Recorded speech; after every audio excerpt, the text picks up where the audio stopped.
Hello, my dear students. Good evening, all. Welcome to Sankalp Learning Solutions. ನಾವು ನಮ್ಮ ಪರಿಸರ ಅನ್ನೋ ಅಧ್ಯಾಯನ ಸ್ಟಡಿ ಮಾಡ್ತಾ ಇದ್ವಿ. ಸೊ ಲಾಸ್ಟ್ ಕ್ಲಾಸ್ ಅಲ್ಲಿ ಏನೇನೆಲ್ಲ ಸ್ಟಡಿ ಮಾಡಿದ್ದೇವೆ ಈ ಅಧ್ಯಾಯದ ಮೇಲೆ ಅನ್ನೋದನ್ನ ಒಂದ್ಸಲ ನೆನ್ಪು ಮಾಡ್ಕೊಳ್ತೀರಾ? ಲಾಸ್ಟ್ ಕ್ಲಾಸ್ ಅಲ್ಲಿ ನಾವು ಪೋಷಣಾ ಸ್ತರಗಳ ಬಗ್ಗೆ ಸ್ಟಡಿ ಮಾಡಿದ್ವಿ ಅಲ್ವಾ? ಬೇರೆ ಬೇರೆ ಪೋಷಣಾ ಸ್ತರಗಳು ಯಾವ್ಯಾವುದು, ಹಾಗೆ ನೆಕ್ಸ್ಟ್ ಅಲ್ಲಿ ಬಂದ್ರೆ ಶಕ್ತಿಯ ಹರಿವಿನ ಬಗ್ಗೆ ಸ್ಟಡಿ ಮಾಡಿದ್ದೇವೆ. ಸೂರ್ಯನಿಂದ ಸಸ್ಯದ ಮೇಲೆ ಬಿದ್ದ ಬೆಳಕು ಅಥವಾ ಶಾಖ ಕೇವಲ 1% ಅಷ್ಟು ಮಾತ್ರ ಸೆರೆ ಹಿಡಿಯಲ್ಪಡುತ್ತೆ.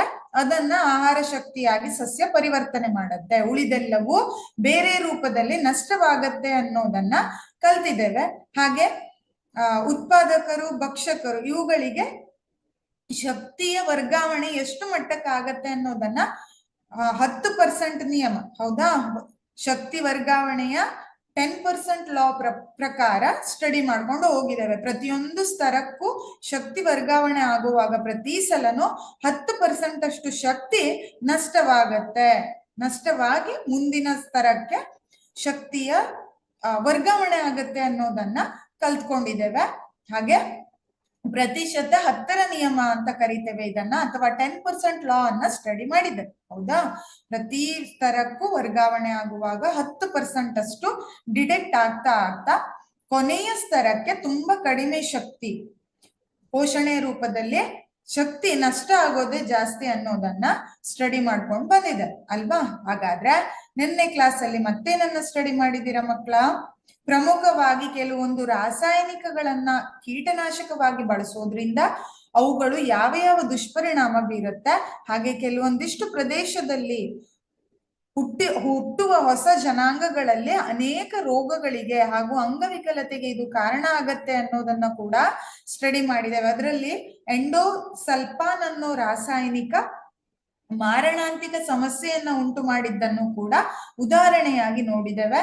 ನೆಕ್ಸ್ಟ್ ಅಲ್ಲಿ ಬಂದ್ರೆ DDT ಅಂತಹ ಇರುವೆಗಳಿಗೆ ಬಳಸುವಂತಹ ರಾಸಾಯನಿಕವೂ ಕೂಡ ಹಲವಾರು ವಿಧಗಳಲ್ಲಿ ನಮ್ಮ ಪರಿಸರವನ್ನ ಸೇರ್ಕೊಂಡು ಮನುಷ್ಯನ ಜೀವನದ ಮೇಲೆ ದುಷ್ಪರಿಣಾಮವನ್ನ ಬೀರುತ್ತೆ ಅನ್ನೋದನ್ನ ಕಲ್ತಿದ್ದೇವೆ. ನೆಕ್ಸ್ಟ್ ಅಲ್ಲಿ ಜೈವಿಕ ಸಂವರ್ಧನೆ ಬಗ್ಗೆ ಕಲಿತಾ ಇದ್ವಿ. ಜೈವಿಕ ಸಂವರ್ಧನೆ ಅಂದ್ರೆ ಏನು, ಹಾಗೆ ಕೀಟನಾಶಕಗಳನ್ನ ಹೇಗೆ ಸಿಂಪಡಿಸ್ತಾರೆ ಅನ್ನೋದನ್ನ ಕಲ್ತಿದ್ದೇವೆ. ಹಾಗೆ ರಾಸಾಯನಿಕಗಳು ನೀರಿನೊಂದಿಗೆ, ಗಾಳಿಯೊಂದಿಗೆ ಅಥವಾ ಮಣ್ಣಿನೊಂದಿಗೆ ಹೇಗೆ ಬೆರೆತು ನಮ್ಮ ಜೀವನವನ್ನ ಅಥವಾ ಮನುಷ್ಯ ಜೀವನಕ್ಕೆ ಅಪಾಯಕಾರಿ ಹೇಗೆ ಅನ್ನೋದನ್ನ ಕಲ್ತಿದ್ದೇವೆ, ಹೌದಾ? ಕೊನೆಯಲ್ಲಿ ಜೈವಿಕ ಸಂವರ್ಧನೆ ಹೇಗಾಗತ್ತೆ ಅನ್ನೋದನ್ನು ಕಲ್ತಿದ್ದೇವೆ. ಬೇರೆ ಬೇರೆ ಪೋಷಣಾ ಸ್ತರಗಳಿಗೆ ರಾಸಾಯನಿಕಗಳು ವಿಘಟನೆ ಆಗದೇನೆ ಅದು ಉಳಿದಿರೋ ಕಾರಣ ಪ್ರತಿಯೊಂದು ಜೀವಿಯಲ್ಲೂ ಅದು ಇಂತಿಷ್ಟು ಪ್ರಮಾಣದಲ್ಲಿ ಶೇಖರಣೆ ಆಗ್ತಾ ಹೋಗುತ್ತೆ ಅನ್ನೋದನ್ನ ಉದಾಹರಣೆಯೊಂದಿಗೆ ಹೇಳಿದ್ದೆ. ಇಲ್ಲಿ ಈ ಉದಾಹರಣೆಯನ್ನ ಕೊಟ್ಟು ಹೇಳಿದ್ದೇನೆ, ಹೌದಾ? ಎಷ್ಟು ಪರ್ಸೆಂಟ್ ಅಂದ್ರೆ ಪಾರ್ಟ್ಸ್ ಪರ್ ಮಿಲಿಯನ್ ಅಷ್ಟು ರಾಸಾಯನಿಕ ಒಟ್ಟುಗೂಡಿಕೊಂಡು ಒಂದು ಜೀವಿಯಿಂದ ಜೀವಿಗೆ ವರ್ಗಾವಣೆ ಆಗಿ ಕೊನೆಯಲ್ಲಿ 0.0 ಇರೋದು 9ರಷ್ಟು ಪಾರ್ಟ್ಸ್ ಪರ್ ಮಿಲಿಯನ್ ಕೊನೆಯ ಪೋಷಣಾ ಸ್ತರದಲ್ಲಿ ಉಳಿಯುತ್ತೆ ಅನ್ನೋದನ್ನ ನಾವು ಉದಾಹರಣೆಯೊಂದಿಗೆ ಕಲ್ತ್ಕೊಂಡಿದ್ವಿ ಅಲ್ವಾ? ನೆಕ್ಸ್ಟ್ ಅಲ್ಲಿ ನಾವು ನೋಡಿದ್ರೆ ಜೈವಿಕ ಸಂವರ್ಧನೆ ಅಂದ್ರೆ ಏನು ಅನ್ನೋದನ್ನ ಹೇಳಿದ್ದೆ. DDT, ಪಾದರಸ, ಕ್ಯಾಡ್ಮಿಯಂ ಮೊದಲಾದ ಜೈವಿಕ ವಿಘಟನೆಗೆ ಒಳಗಾಗದ ಮಾಲಿನ್ಯಕಾರಕಗಳು ಆಹಾರ ಸರಪಳಿಯನ್ನ ಸೇರಿದಾಗ ಅವುಗಳ ಸಾರತೆ ಪ್ರತಿ ಪೋಷಣಾ ಸ್ತರದಲ್ಲಿ ಹೆಚ್ಚುತ್ತಾ ಹೋಗುತ್ತೆ. ಇದನ್ನೇ ನಾವು ಜೈವಿಕ ವರ್ಧನೆ ಆಗೋದು, ಜಾಸ್ತಿ ಆಗ್ತಾ ಹೋಗೋದು ಅನ್ನೋದನ್ನ ಗಮನಿಸಿದ್ವಿ, ಹೌದಾ? ನಿನ್ನೆ ಕೊನೆಯದಾಗಿ ಜೈವಿಕ ಸಂವರ್ಧನೆಗೆ ವ್ಯಾಖ್ಯಾನವನ್ನ ಹೇಳಿ ಉದಾಹರಣೆಯೊಂದಿಗೆ ವಿವರಿಸಿದ್ದೆ. ಹಾಗೆ ಮಾನವರಲ್ಲಿ ಜೈವಿಕ ಸಂವರ್ಧನೆ ಹೇಗೆ ಹೆಚ್ಚು ಕಾಣುತ್ತೆ ಅನ್ನೋದನ್ನ ಈ ಉದಾಹರಣೆಯೊಂದಿಗೆ ನೋಡಿದ್ವಿ. ಅಕ್ಕಿ ಇರಬಹುದು, ಗೋಧಿ ಇರಬಹುದು, ಹಾಗೆ ಹಣ್ಣು ತರಕಾರಿ ಪದಾರ್ಥಗಳಿರ್ಬಹುದು, ಹಾಗೆ ಮಾಂಸ ಇರಬಹುದು. ಇದನ್ನು ಮನುಷ್ಯ ಸೇವಿಸಿದಾಗ ಅವನಿಗೆ ಅತಿ ಹೆಚ್ಚಿನ ರಾಸಾಯನಿಕಗಳು ಅವನ ದೇಹಕ್ಕೆ ಹೋಗಿ ನಾನಾ ರೀತಿಯ ತೊಂದರೆಯನ್ನ ಉಂಟು ಮಾಡುತ್ತೆ ಅನ್ನೋದನ್ನ ಕಲ್ತಿದ್ದೇವೆ. ಅದರಲ್ಲಿ ಅಕ್ಕಿ ಅಂತ ಬಂದ್ರೆ ಭತ್ತ ಬೆಳೆಯುವಾಗ ಅದಕ್ಕೆ ಕೀಟನಾಶಕವನ್ನ ಸಿಂಪಡಿಸ್ತೇವೆ. ಆ ಸಿಂಪಡಿಸಿದ ಕೀಟನಾಶಕವು ಏನಾಗುತ್ತೆ, ನಾವು ಸೇವಿಸೋ ಅಕ್ಕಿಯಿಂದಾಗಿ ನಮ್ಮ ದೇಹವನ್ನ ಸೇರ್ಕೊಳ್ಳುತ್ತೆ. ಅಕ್ಕಿಯನ್ನಾಗ್ಲಿ, ಬೇಳೆಕಾಳುಗಳನ್ನಾಗ್ಲಿ ತರಕಾರಿ ಹಣ್ಣುಗಳನ್ನೇ ಆಗ್ಲಿ ನಾವು ತೊಳೆದು ಬಳಸಬೇಕು ಅನ್ನೋದು ಇದೇ ಕಾರಣಕ್ಕೆ ಆದ್ರೂ ಕೂಡ ಕೆಲವೊಂದು ರಾಸಾಯನಿಕಗಳು ನೀವು ಎಷ್ಟೇ ಪ್ರಮಾಣದಲ್ಲಿ ಅದನ್ನ ಶುಚಿಗೊಳಿಸಿದ್ರೂ ಕೂಡ ಅದು ಹೋಗೋದಿಲ್ಲ, ಅದು ನಮ್ಮ ದೇಹವನ್ನ ಸೇರ್ಕೊಳ್ಳುತ್ತೆ ಅನ್ನೋದನ್ನ ಉದಾಹರಣೆಯೊಂದಿಗೆ ತಿಳ್ಕೊಂಡಿದ್ದೇವೆ. ಹಾಗಾದ್ರೆ ಇವತ್ತಿನ ಕ್ಲಾಸ್ ಅಲ್ಲಿ ಮುಂದಿನದನ್ನ ಕಲಿತಾ ಹೋಗೋಣ. ಜೈವಿಕ ಸಂವರ್ಧನೆ ಅಂದ್ರೆ ಏನು ಅನ್ನೋದು ನಮ್ಗೆ ಈಗ ಗೊತ್ತಾಯ್ತು. ಕೆಲವೊಂದು ರಾಸಾಯನಿಕಗಳು ಜೀವಿಯ ದೇಹವನ್ನ ಸೇರಿ ಅದು ಅನೇಕ ಪೋಷಣಾ ಸ್ತರಗಳಿಗೆ ವರ್ಗಾವಣೆ ಆಗ್ತಾ ಆಗ್ತಾ ಹೆಚ್ಚಾಗ್ತಾ ಹೋಗೋದನ್ನ ಜೈವಿಕ ಸಂವರ್ಧನೆ ಅಂತ ಕರೀತೇವೆ. ಇದು ಮಾನವರಲ್ಲೇ ಹೆಚ್ಚಾಗಿ ಕಂಡು ಬರುತ್ತೆ.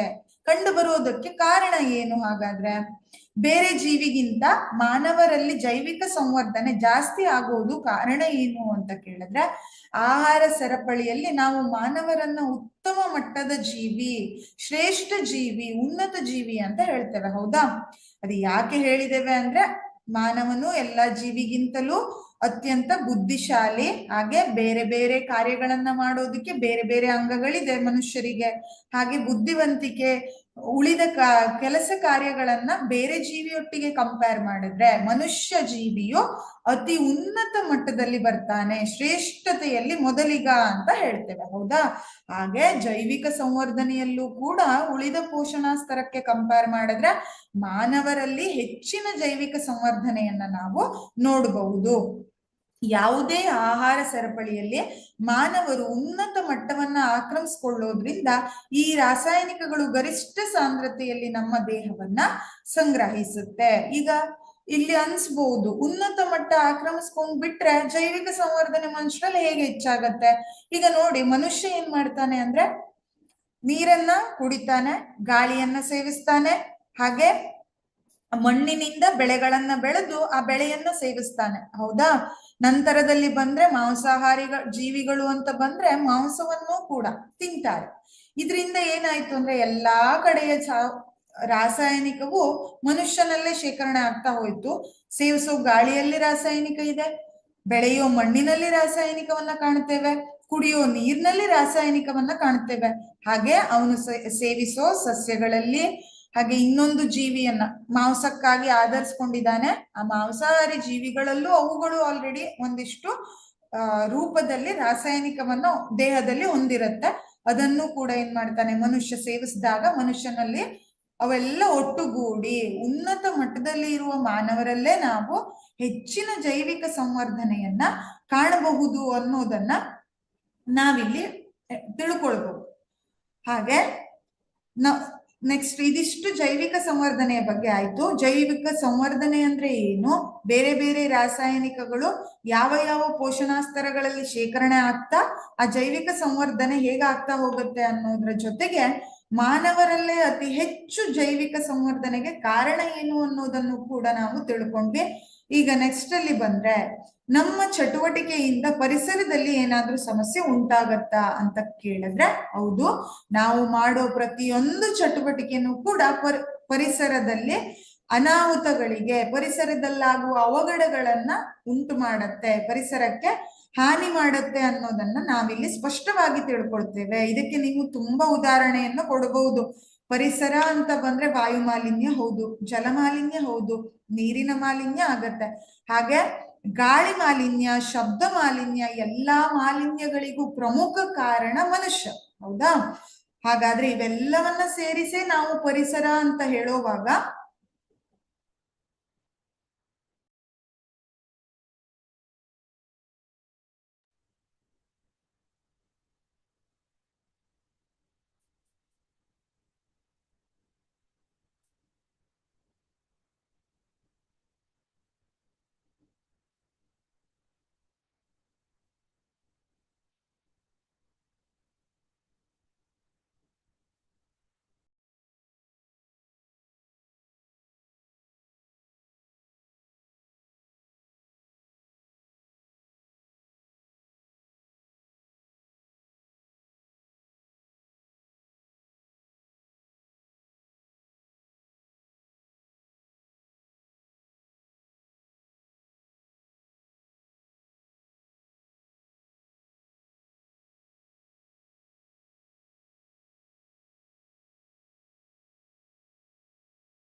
ಸೊ ನಮ್ಮ ಚಟುವಟಿಕೆಗಳಿಂದ ಪರಿಸರಕ್ಕೆ ಉಂಟಾಗುವ ಸಮಸ್ಯೆ ಬಗ್ಗೆ ಚರ್ಚೆ ಮಾಡ್ತಾ ಇದ್ವಿ. ಇಲ್ಲಿ ನಾವು ನೋಡ್ತಾ ಹೋದ್ರೆ ನಾವು ಮಾಡೋ ಪ್ರತಿಯೊಂದು ಚಟುವಟಿಕೆನೂ ಏನಾಗತ್ತೆ, ಪರಿಸರದ ಮೇಲೆ ದುಷ್ಪರಿಣಾಮವನ್ನ ಬೀರತ್ತೆ ಅಂತ ಹೇಳಿದೆ. ಹೌದಾ? ಅದರಲ್ಲಿ 2 ಪ್ರಮುಖ ಸಮಸ್ಯೆಗಳು ಅಂತ ಬಂದಾಗ, ಹಲವಾರು ಸಮಸ್ಯೆಗಳಿದೆ, ಅದರಲ್ಲಿ ಪ್ರಮುಖ ಸಮಸ್ಯೆ ಅಂತ ಬಂದಾಗ ಒಂದು ಓಜೋನ್ ಪದರದ ತೆಳುವಾಗುವಿಕೆ ಅಂತ ಹೇಳ್ತೇವೆ, ಎರಡನೆಯದು ತ್ಯಾಜ್ಯ ವಿಲೇವಾರಿ ಅಂತ ಹೇಳ್ತೇವೆ. ಸೊ ಓಜೋನ್ ಪದರದ ತೆಳುವಾಗುವಿಕೆ ಅಂದ್ರೆ ಏನು, ಓಜೋನ್ ಪದರ ಅಂದ್ರೆ ಏನು ಅನ್ನೋದನ್ನ ನಾವು ಫಸ್ಟ್ ತಿಳ್ಕೊಳ್ಬೇಕು ಅಲ್ವಾ. ಓಜೋನ್ ಪದರ ಅಂದ್ರೆ ಏನು, ಹಾಗೆ ನೆಕ್ಸ್ಟ್ ಅಲ್ಲಿ ಅದು ತೆಳುವಾಗುವಿಕೆ, ನಾವು ಮಾಡೋ ಚಟುವಟಿಕೆಯಿಂದ ಓಜೋನ್ ಪದರ ಹೇಗೆ ನಾಶ ಆಗತ್ತೆ ಅನ್ನೋದನ್ನ ನೆಕ್ಸ್ಟ್ ಅಲ್ಲಿ ನೋಡ್ತೇವೆ. ಹಾಗೆ ನಾವು ಬಳಸುವ ಹಲವಾರು ವಸ್ತುಗಳು ತ್ಯಾಜ್ಯವನ್ನ ಉತ್ಪತ್ತಿ ಮಾಡತ್ತೆ. ಆ ತ್ಯಾಜ್ಯದ ವಿಲೇವಾರಿಯನ್ನ ನಾವು ಸರಿಯಾಗಿ ಮಾಡದೇ ಇದ್ರೆ ಮುಂದೆ ಅದು ಕಷ್ಟ ಆಗ್ತಾ ಹೋಗುತ್ತೆ. ಇದರಿಂದ ಕೂಡ ನಾವು ಮಾಡೋ ಚಟುವಟಿಕೆಯಿಂದ ಪರಿಸರದಲ್ಲಿ ಹಲವಾರು ಸಮಸ್ಯೆಗಳು ಉಂಟಾಗತ್ತೆ ಅನ್ನೋದನ್ನ ನಾವಿಲ್ಲಿ ಗಮನಿಸಬಹುದು. ಹಾಗಾದ್ರೆ ಪ್ರಮುಖವಾಗಿ ನಾವು ಇವತ್ತಿನ ಕ್ಲಾಸಲ್ಲಿ ನಾವು ಮಾಡುವ ಚಟುವಟಿಕೆಯಿಂದ ಪರಿಸರದಲ್ಲಿ ಉಂಟಾಗುವ 2 ಪ್ರಮುಖ ಸಮಸ್ಯೆಗಳ ಬಗ್ಗೆ ಚರ್ಚೆ ಮಾಡ್ತಾ ಇದ್ದೇವೆ. ಅವುಗಳಲ್ಲಿ 1ನೆಯ ಸಮಸ್ಯೆ ಓಜೋನ್ ಪದರದ ತೆಳುವಾಗುವಿಕೆ. ಓಜೋನ್ ಪದರ ಅನ್ನೋದು ಇದು ನಮಗೆ ಅತಿ ಡೇಂಜರಸ್ ಕಿರಣಗಳಿಂದ ನಮ್ಮನ್ನ ರಕ್ಷಣೆ ಮಾಡ್ತಾ ಇರತ್ತೆ. ಅಂದ್ರೆ ಈಗ ಸೂರ್ಯನಿಂದ ಶಾಖವನ್ನ ನಾವು ಪಡ್ಕೊಳ್ತೇವೆ ಅಲ್ವಾ, ಆ ಶಾಖದಲ್ಲಿ ಹಲವಾರು ಅಪಾಯಕಾರಿ ಕಿರಣಗಳು ಬರ್ತಾ ಇರತ್ತೆ. For example ultra violet radiation ಇರ್ಬೋದು, ಹಾಗೆ ಹೀಗೆ ಹಲವಾರು ರೇಡಿಯೇಷನ್ಸ್ ಅನ್ನ ನಾವು ಹೇಳ್ತೇವೆ. ಅದರಲ್ಲಿ ಅಲ್ಟ್ರಾ ವೈಲೆಟ್ ಕೂಡ ಒಂದು ನೇರಳಾತೀತ ಕಿರಣ ಅಂತ ಕರಿತೇವೆ. ಇದು ನೇರವಾಗಿ ನಮ್ಮನ್ನ ತಲುಪು ಬಿಟ್ರೆ ನಮಗೆ ಅನೇಕ ಸಮಸ್ಯೆಗಳು ಉಂಟಾಗತ್ತೆ. ಇದರಿಂದ ಹಲವಾರು ಕಾಯಿಲೆಗಳು ಬರುತ್ತೆ, ಹಾಗೆ ಮನುಷ್ಯ ಸಾಯೋ ಪರಿಸ್ಥಿತಿಯು ಕೂಡ ಇರುತ್ತೆ. ಅದನ್ನ ನಾವಿಲ್ಲಿ ತಿಳ್ಕೊಳ್ತೇವೆ. ಆ ನೇರಳಾತೀತ ಕಿರಣ ನಮ್ಮನ್ನ ತಲುಪದ ಹಾಗೆ ಈ ಓಜೋನ್ ಪದರ ಏನ್ ಮಾಡತ್ತೆ ಅಂದ್ರೆ ನಮಗೆ ರಕ್ಷಣೆಯನ್ನ ಕೊಡೋದನ್ನ ನಾವಿಲ್ಲಿ ನೋಡ್ತೇವೆ.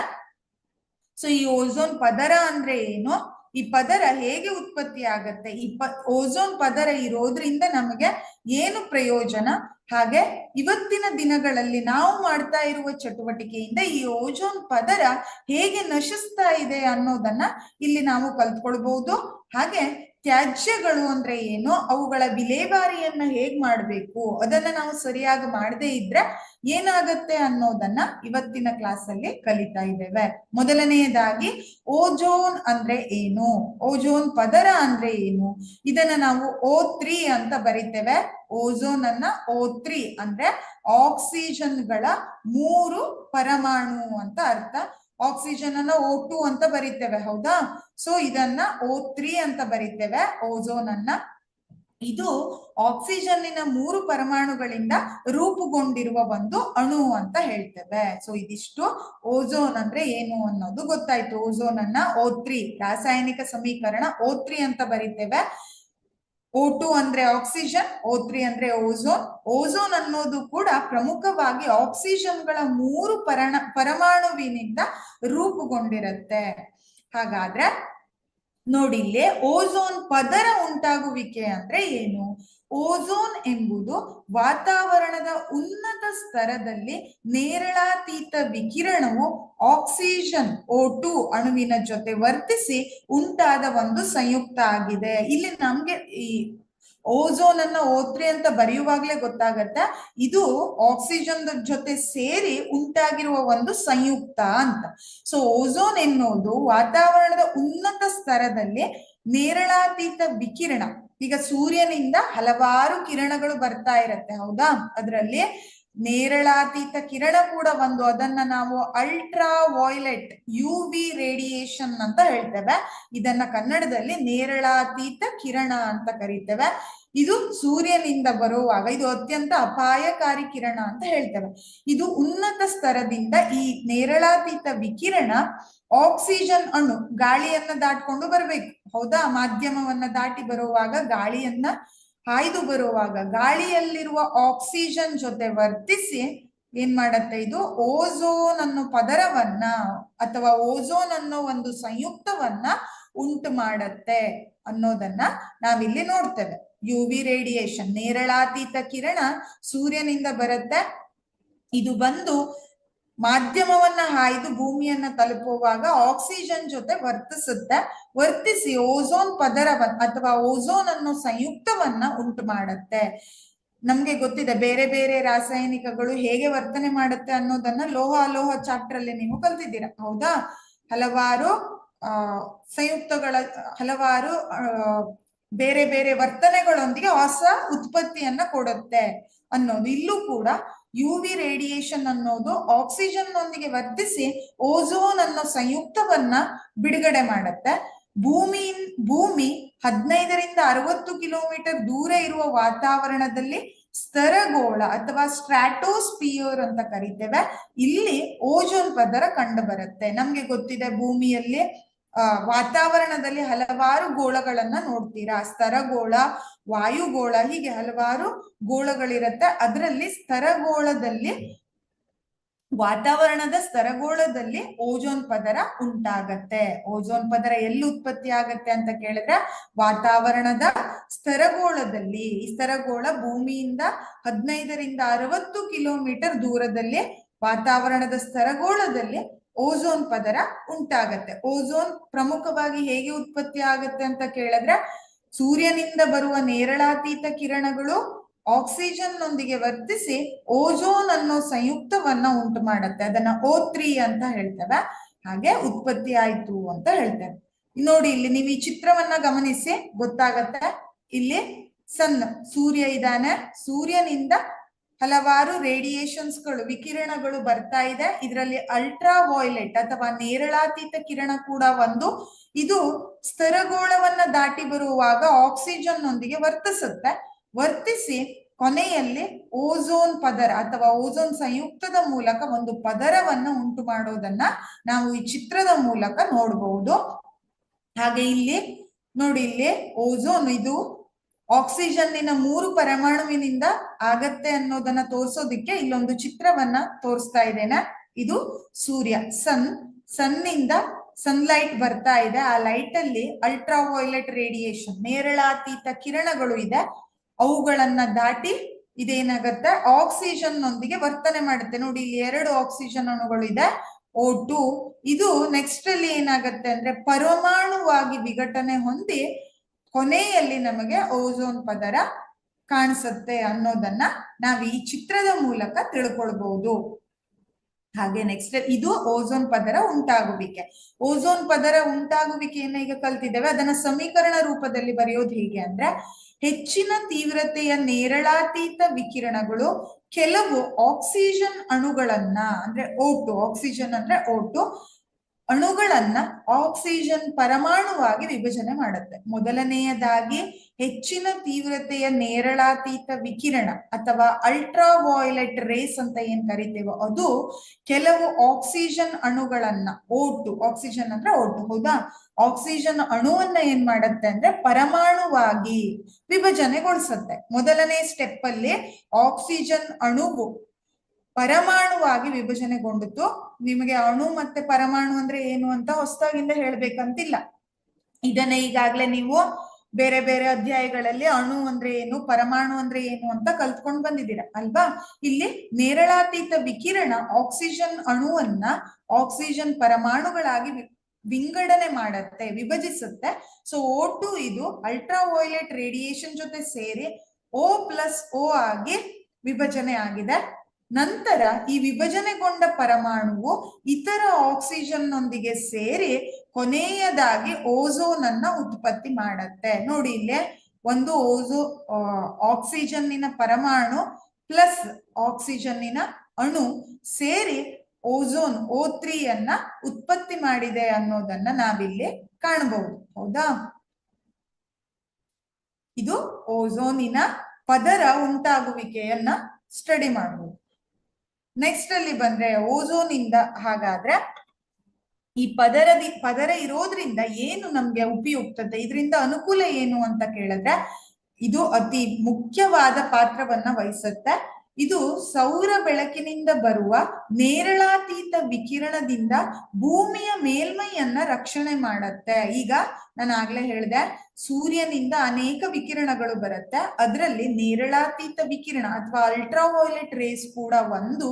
ಇದು ಅತ್ಯಂತ ಅಪಾಯಕಾರಿ. ಇದು ಡೈರೆಕ್ಟ್ ಭೂಮಿಗೆ ಬಂದ್ರೆ ಮನುಷ್ಯರಿಗೆ ತೊಂದರೆಯನ್ನ ಮಾಡತ್ತೆ ಅನ್ನೋದ್ರಿಂದ ಭೂಮಿಯ ಮೇಲ್ಮೈಯನ್ನ ಏನ್ ಮಾಡತ್ತೆ, ಇದು ರಕ್ಷಣೆ ಮಾಡತ್ತೆ. ಭೂಮಿಗೆ ನೇರಳಾತೀತ ವಿಕಿರಣಗಳು ಡೈರೆಕ್ಟ್ ಆಗಿ ಬೀಳೋದನ್ನ ಈ ಪದರ, ಓಝೋನ್ ಪದರ ತಡೆಯುತ್ತೆ ಅಂತ ಹೇಳ್ತೇವೆ. ಇದು ತಡೆಯೋದ್ರಿಂದ ಈ ಅಲ್ಟ್ರಾವೈಲೆಟ್ ರೇಡಿಯೇಷನ್, ನೇರಳಾತೀತ ವಿಕಿರಣದಿಂದ ನಮಗಾಗುವ ಅನಾಹುತ ತಪ್ಪತ್ತೆ. ಆದ್ರೆ ಇವತ್ತೇನಾಗ್ತಾ ಇದೆ ಅಂದ್ರೆ, ಈ ಓಝೋನ್ ನಾವು ಮಾಡ್ತಾ ಇರುವ ರಾಸಾಯನಿಕಗಳ ಬಳಕೆಯಿಂದ ಅಥವಾ ದಿನನಿತ್ಯ ನಾವು ಮಾಡ್ತಾ ಇರುವ ಚಟುವಟಿಕೆಗಳು ಈ ಓಝೋನ್ ಪದರ ನಾಶ ಆಗೋದಿಕ್ಕೆ ಕಾರಣ ಆಗ್ತಾ ಇದೆ.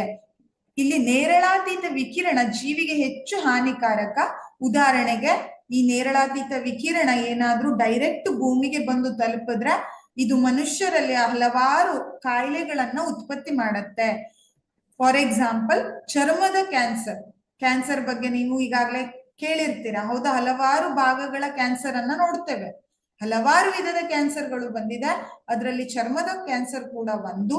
ಈ ಚರ್ಮದ ಕ್ಯಾನ್ಸರ್ ಇದು ಪ್ರಮುಖವಾಗಿ ಅಪಾಯಕಾರಿ ವಿಕಿರಣಗಳಿಂದ ಉಂಟಾಗತ್ತೆ. ಇಲ್ಲಿ ಅಪಾಯಕಾರಿ ಅಂತ ಹೇಳಿದ್ರೆ ಅಲ್ಟ್ರಾವೈಲೆಟ್ ರೇಡಿಯೇಷನ್, ನೇರಳಾತೀತ ವಿಕಿರಣ ಅಂತ ಹೇಳ್ತೇವೆ. ಈ ವಿಕಿರಣ ಏನ್ ಮಾಡತ್ತೆ, ಇದು ಏನಾದ್ರೂ ಸೂರ್ಯನಿಂದ ಈ ವಿಕಿರಣ ನೇರವಾಗಿ ಭೂಮಿಗೆ ಬಂದು ತಲುಪಿದ್ರೆ, ಮನುಷ್ಯ ದೇಹವನ್ನ ಸೇರಿದ್ರೆ ಅಲ್ಲಿ ಹಲವಾರು ರೋಗಗಳನ್ನ, ಕಾಯಿಲೆಗಳನ್ನ ಉತ್ಪತ್ತಿ ಮಾಡುತ್ತೆ. ಅದರಲ್ಲಿ ಚರ್ಮದ ಕ್ಯಾನ್ಸರ್ ಕೂಡ ಒಂದು. ಈ ಅಪಾಯವನ್ನ ತಡೆಯೋದಿಕ್ಕಾಗಿ ಓಝೋನ್ ಪದರ ಇದೆ. ಆ ಪದರ ಏನ್ ಮಾಡುತ್ತೆ, ಈ ಅಪಾಯಕಾರಿ ವಿಕಿರಣ ಡೈರೆಕ್ಟ್ ಆಗಿ ಭೂಮಿಗೆ ತಲುಪದ ಹಾಗೆ ಅದನ್ನ ತಡೆಯತ್ತೆ ಅನ್ನೋದನ್ನ ನಾವಿಲ್ಲಿ ನೋಡ್ಬೋದು. ಇದು ಏನಾದ್ರೂ ಡೈರೆಕ್ಟ್ ಭೂಮಿಗೆ ಬಂದಿದ್ರೆ ಅದರಿಂದ ಚರ್ಮದ ಕ್ಯಾನ್ಸರ್ ಅಂತಹ ಮಹಾಮಾರಿ ಕಾಯಿಲೆಗಳು ಹರಡ್ತಾ ಇತ್ತು ಅನ್ನೋದನ್ನ ನಾವಿಲ್ಲಿ ತಿಳ್ಕೊಳ್ತೇವೆ. ಇದು ಅದರ ಒಂದು ಮಹತ್ವ. ಇದು ಇರೋದ್ರಿಂದನೇ ನಾವು ಇವತ್ತು ಆರಾಮಾಗಿ ಬದುಕ್ತಾ ಇದ್ದೇವೆ. ಇಲ್ಲ ಅಂದಿದ್ರೆ ಆ ಸೂರ್ಯನ ಹಾನಿಕಾರಕ ವಿಕಿರಣ ನಮ್ಮನ್ನ ತಲುಪಿ ನಮ್ಮಲ್ಲಿ ಕ್ಯಾನ್ಸರ್ ನಂತಹ ಮಹಾಮಾರಿ ಕಾಯಿಲೆಯನ್ನ ತರ್ತಾ ಇತ್ತು ಅನ್ನೋದನ್ನ ನಾವಿಲ್ಲಿ ಗಮನಿಸಬಹುದು. ಇದು ಒಂದು. ನೆಕ್ಸ್ಟ್ ಅಲ್ಲಿ ಬಂದ್ರೆ, ನಮ್ಮ ದಿನನಿತ್ಯ ಚಟುವಟಿಕೆ ಪರಿಸರದ ಮೇಲೆ ಯಾವ ಪರಿಣಾಮ ಉಂಟು ಮಾಡತ್ತೆ ಅಂತ ಕೇಳಿದ್ರೆ, ನಾವಿಲ್ಲಿ ಹಲವಾರು ಉಪಕರಣಗಳನ್ನ ದಿನನಿತ್ಯ ಬಳಸ್ತೇವೆ, ಹೌದಾ? ಮಾನವನು ಅಭಿವೃದ್ಧಿ ಆಗ್ತಾ ಬಂದಾಗೆ ಲಕ್ಸುರಿ ಲೈಫ್ ಅನ್ನ ನಾವು ಪಡ್ಕೊಂಡಿದ್ದೇವೆ. ಯಾಕೆ ಅಂದ್ರೆ ಫ್ರಿಡ್ಜ್ ಅನ್ನ ಬಳಸ್ತೇವೆ, ಮನೆಗಳಲ್ಲಿ AC ಅನ್ನ ಬಳಸ್ತೇವೆ. ಇವುಗಳಲ್ಲೆಲ್ಲ ಹಲವಾರು ರೀತಿಯ ಕೆಮಿಕಲ್ಸ್ಗಳು ಹಾಗೆ ಜೀವಕ್ಕೆ ತೊಂದರೆ ಮಾಡುವ ಅಂಶಗಳು ಕೂಡ ಇರುತ್ತೆ. ನಮ್ಗೆ ಟೆಂಪರರಿ ಆಗಿ ಇದು ರಿಲೀಫ್ ಅನ್ನ ಕೊಡಬಹುದು, ಟೆಂಪರರಿ ಆಗಿ ನಮ್ಗೆ ಹೆಚ್ಚು ಲಕ್ಸುರಿ ಲೈಫ್ ಅನ್ನ ಇದು ಲೀಡ್ ಮಾಡೋದಿಕ್ಕೆ ಹೆಲ್ಪ್ ಮಾಡಿದ್ರು ಕೂಡ ಇದರಿಂದ ಅಪಾಯಗಳು ಹೆಚ್ಚು. ಅದಕ್ಕಾಗಿ ಹೇಳ್ತಾರೆ ನೋಡಿ, ಫ್ರಿಡ್ಜ್ ಅಲ್ಲಿ ಇಟ್ಟಿರುವ ಆಹಾರವನ್ನ ಜಾಸ್ತಿ ತಿನ್ಬಾರ್ದು, AC ಕೆಳಗಡೆ ಇಡೀ ದಿನ ಕೂತ್ಕೊಂಡು ಕೆಲಸ ಮಾಡಬಾರ್ದು. ಯಾಕೆ ಹೇಳ್ತಾರೆ ಅಂದ್ರೆ, ಇದರಿಂದಾಗಿ ಮೇಲ್ನೋಟಕ್ಕೆ ನಮಗೆ ಆರಾಮ ಅಂತ ಅನ್ಸಿದ್ರು ಕೂಡ ಇದರಿಂದ ಹಲವಾರು ನಮಗೆ ಕಣ್ಣಿಗೆ ಕಾಣಿಸದೆ ಇಂಡೈರೆಕ್ಟ್ ಆಗಿರುವ ತೊಂದರೆಗಳನ್ನ ನಾವು ನೋಡ್ಬಹುದು. ಫ್ರಿಡ್ಜ್ ಅಲ್ಲಿ ಇಟ್ಟಿರೋ ಆಹಾರ ಸೇವನೆ ಮಾಡೋದ್ರಿಂದ ಆರೋಗ್ಯಕ್ಕೆ ತುಂಬಾ ಹಾನಿಯನ್ನ ಉಂಟು ಮಾಡತ್ತೆ.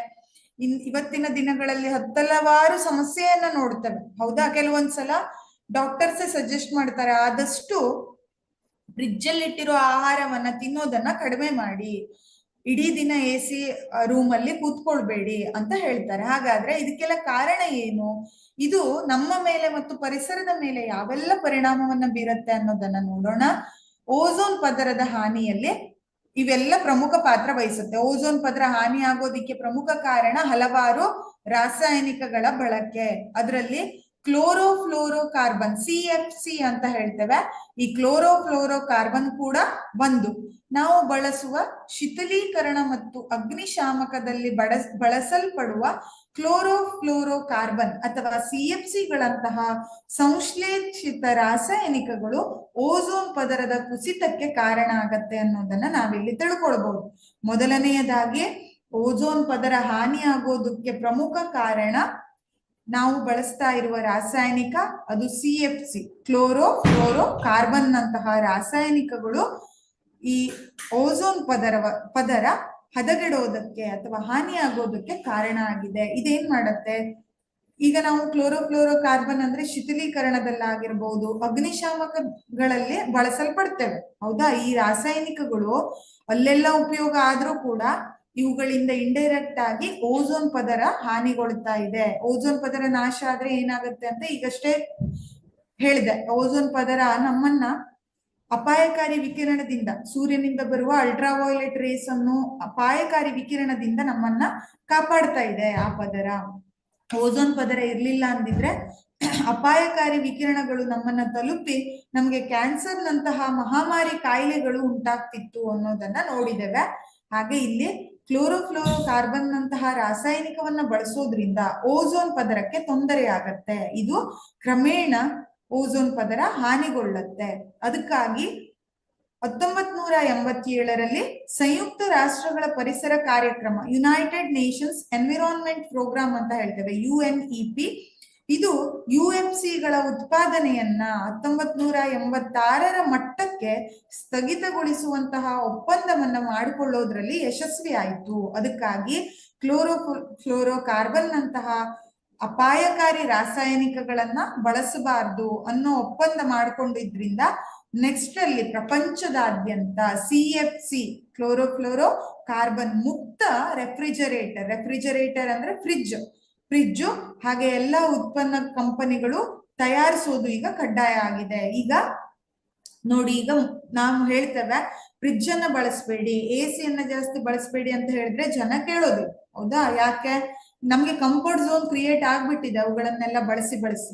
ಅದಿಲ್ಲ ಅಂದ್ರೆ ಏನೋ ಒಂದು ಕೊರತೆ ಅನ್ನೋಷ್ಟರ ಮಟ್ಟಿಗೆ ನಾವು ಅದನ್ನೆಲ್ಲ ಅವಲಂಬಿಸ್ಕೊಂಡು ಬದುಕ್ತಾ ಇದ್ದೇವೆ. ಹೌದಾ, ಹಾಗಾಗಿ ನಮ್ಮ ಹತ್ರ ಬಳಸಬೇಡಿ ಅಂದ್ರೆ ಪ್ರಯೋಜನ ಇಲ್ಲ, ನಾವು ಬಳಸದೆ ಅದನ್ನ ಬಿಡೋದಿಲ್ಲ. ಅದಕ್ಕಾಗಿ ಸರ್ಕಾರ ಏನ್ ಮಾಡ್ತು ಅಂದ್ರೆ, ಇದು ಹೇಗಿದ್ರೂ ಅಪಾಯ ಉಂಟು ಮಾಡತ್ತೆ, ಇದನ್ನ ಕ್ರಮೇಣ ನಾವು ದಿನನಿತ್ಯ ಬಳಸ್ತಾ ಹೋದ್ರೆ ಓಝೋನ್ ಪದರ ಕಂಪ್ಲೀಟ್ ಆಗಿ ನಾಶ ಆಗೋಗತ್ತೆ ಅನ್ನೋ ದೃಷ್ಟಿಯಿಂದ ಒಂದು ಒಪ್ಪಂದವನ್ನ ಮಾಡಿಕೊಂಡು ನೆಕ್ಸ್ಟ್ ಅಲ್ಲಿ ನಾವೇನು ಉತ್ಪನ್ನವನ್ನ ಬಳಸ್ತೇವೋ, ಫ್ರಿಡ್ಜ್ ಇರ್ಬಹುದು ಹಾಗೆ ಉಳಿದ ಸಲಕರಣೆಗಳಿರ್ಬಹುದು, ಆ ಇನ್ಸ್ಟ್ರೂಮೆಂಟ್ಗಳಲ್ಲೆಲ್ಲ CFC ಅಂತಹ ಮಾರಕವಾದ ರಾಸಾಯನಿಕವನ್ನ ಬಳಸಬೇಡಿ ಅಂತ ಆಜ್ಞೆಯನ್ನ ಹೊರಡಿಸುತ್ತೆ. ಅದರಿಂದಾಗಿ ಕಂಪನಿಗಳು ಏನ್ ಮಾಡ್ತು, ಈ CFC ಅಂತಹ ರಾಸಾಯನಿಕ ಮುಕ್ತ ಪ್ರಾಡಕ್ಟ್ಸ್ ಅನ್ನ ಮಾರ್ಕೆಟಿಗೆ ತಂತು. ರೆಫ್ರಿಜರೇಟರ್ ಇರ್ಬೋದು ಹಾಗೆ ಉಳಿದ ಉತ್ಪನ್ನಗಳಿರ್ಬೋದು, ಇವುಗಳಲ್ಲಿ ಕಡ್ಡಾಯವಾಗಿ CFC ಅನ್ನ ಬ್ಯಾನ್ ಮಾಡಿದ್ದಾರೆ. ಅದಕ್ಕಾಗಿ ಓಝೋನ್ ಪದರ ನಾಶ ಆಗೋದು ಕಡಿಮೆ ಆಗತ್ತೆ. ಇದಿಷ್ಟನ್ನ ನಾವಿಲ್ಲಿ ತಿಳ್ಕೊಳ್ಬಹುದು. ನೆಕ್ಸ್ಟ್ ಅಲ್ಲಿ ನಾವು ಇದಿಷ್ಟು ಓಝೋನ್ ಪದರದ ಬಗ್ಗೆ ಆಯ್ತು. ಓಝೋನ್ ಪದರದ ಬಗ್ಗೆ ನಾವು ಏನೇನನ್ನ ಕಲ್ತ್ಕೊಂಡ್ವಿ? ಓಝೋನ್ ಪದರ ಇದನ್ನ O3 ಅಂತ ಹೇಳ್ತೇವೆ. ಇದು ಅಲ್ಟ್ರಾ ವಯೋಲೆಟ್ ರೇಡಿಯೇಷನ್ ಅಥವಾ ನೇರಳಾತೀತ ಕಿರಣ, ಸೂರ್ಯನಿಂದ ಬರ್ತಾ ಇರುವ ನೇರಳಾತೀತ ಕಿರಣ ಆಕ್ಸಿಜನ್ ನೊಂದಿಗೆ, ಗಾಳಿಯಲ್ಲಿರುವ ಆಕ್ಸಿಜನ್ ನೊಂದಿಗೆ ವರ್ತಿಸಿ ಓಝೋನ್ ಅನ್ನೋ ಸಂಯುಕ್ತವನ್ನ ಉಂಟು ಮಾಡತ್ತೆ ಅನ್ನೋದನ್ನ ತಿಳ್ಕೊಂಡಿದ್ದೇವೆ ಅಲ್ವಾ.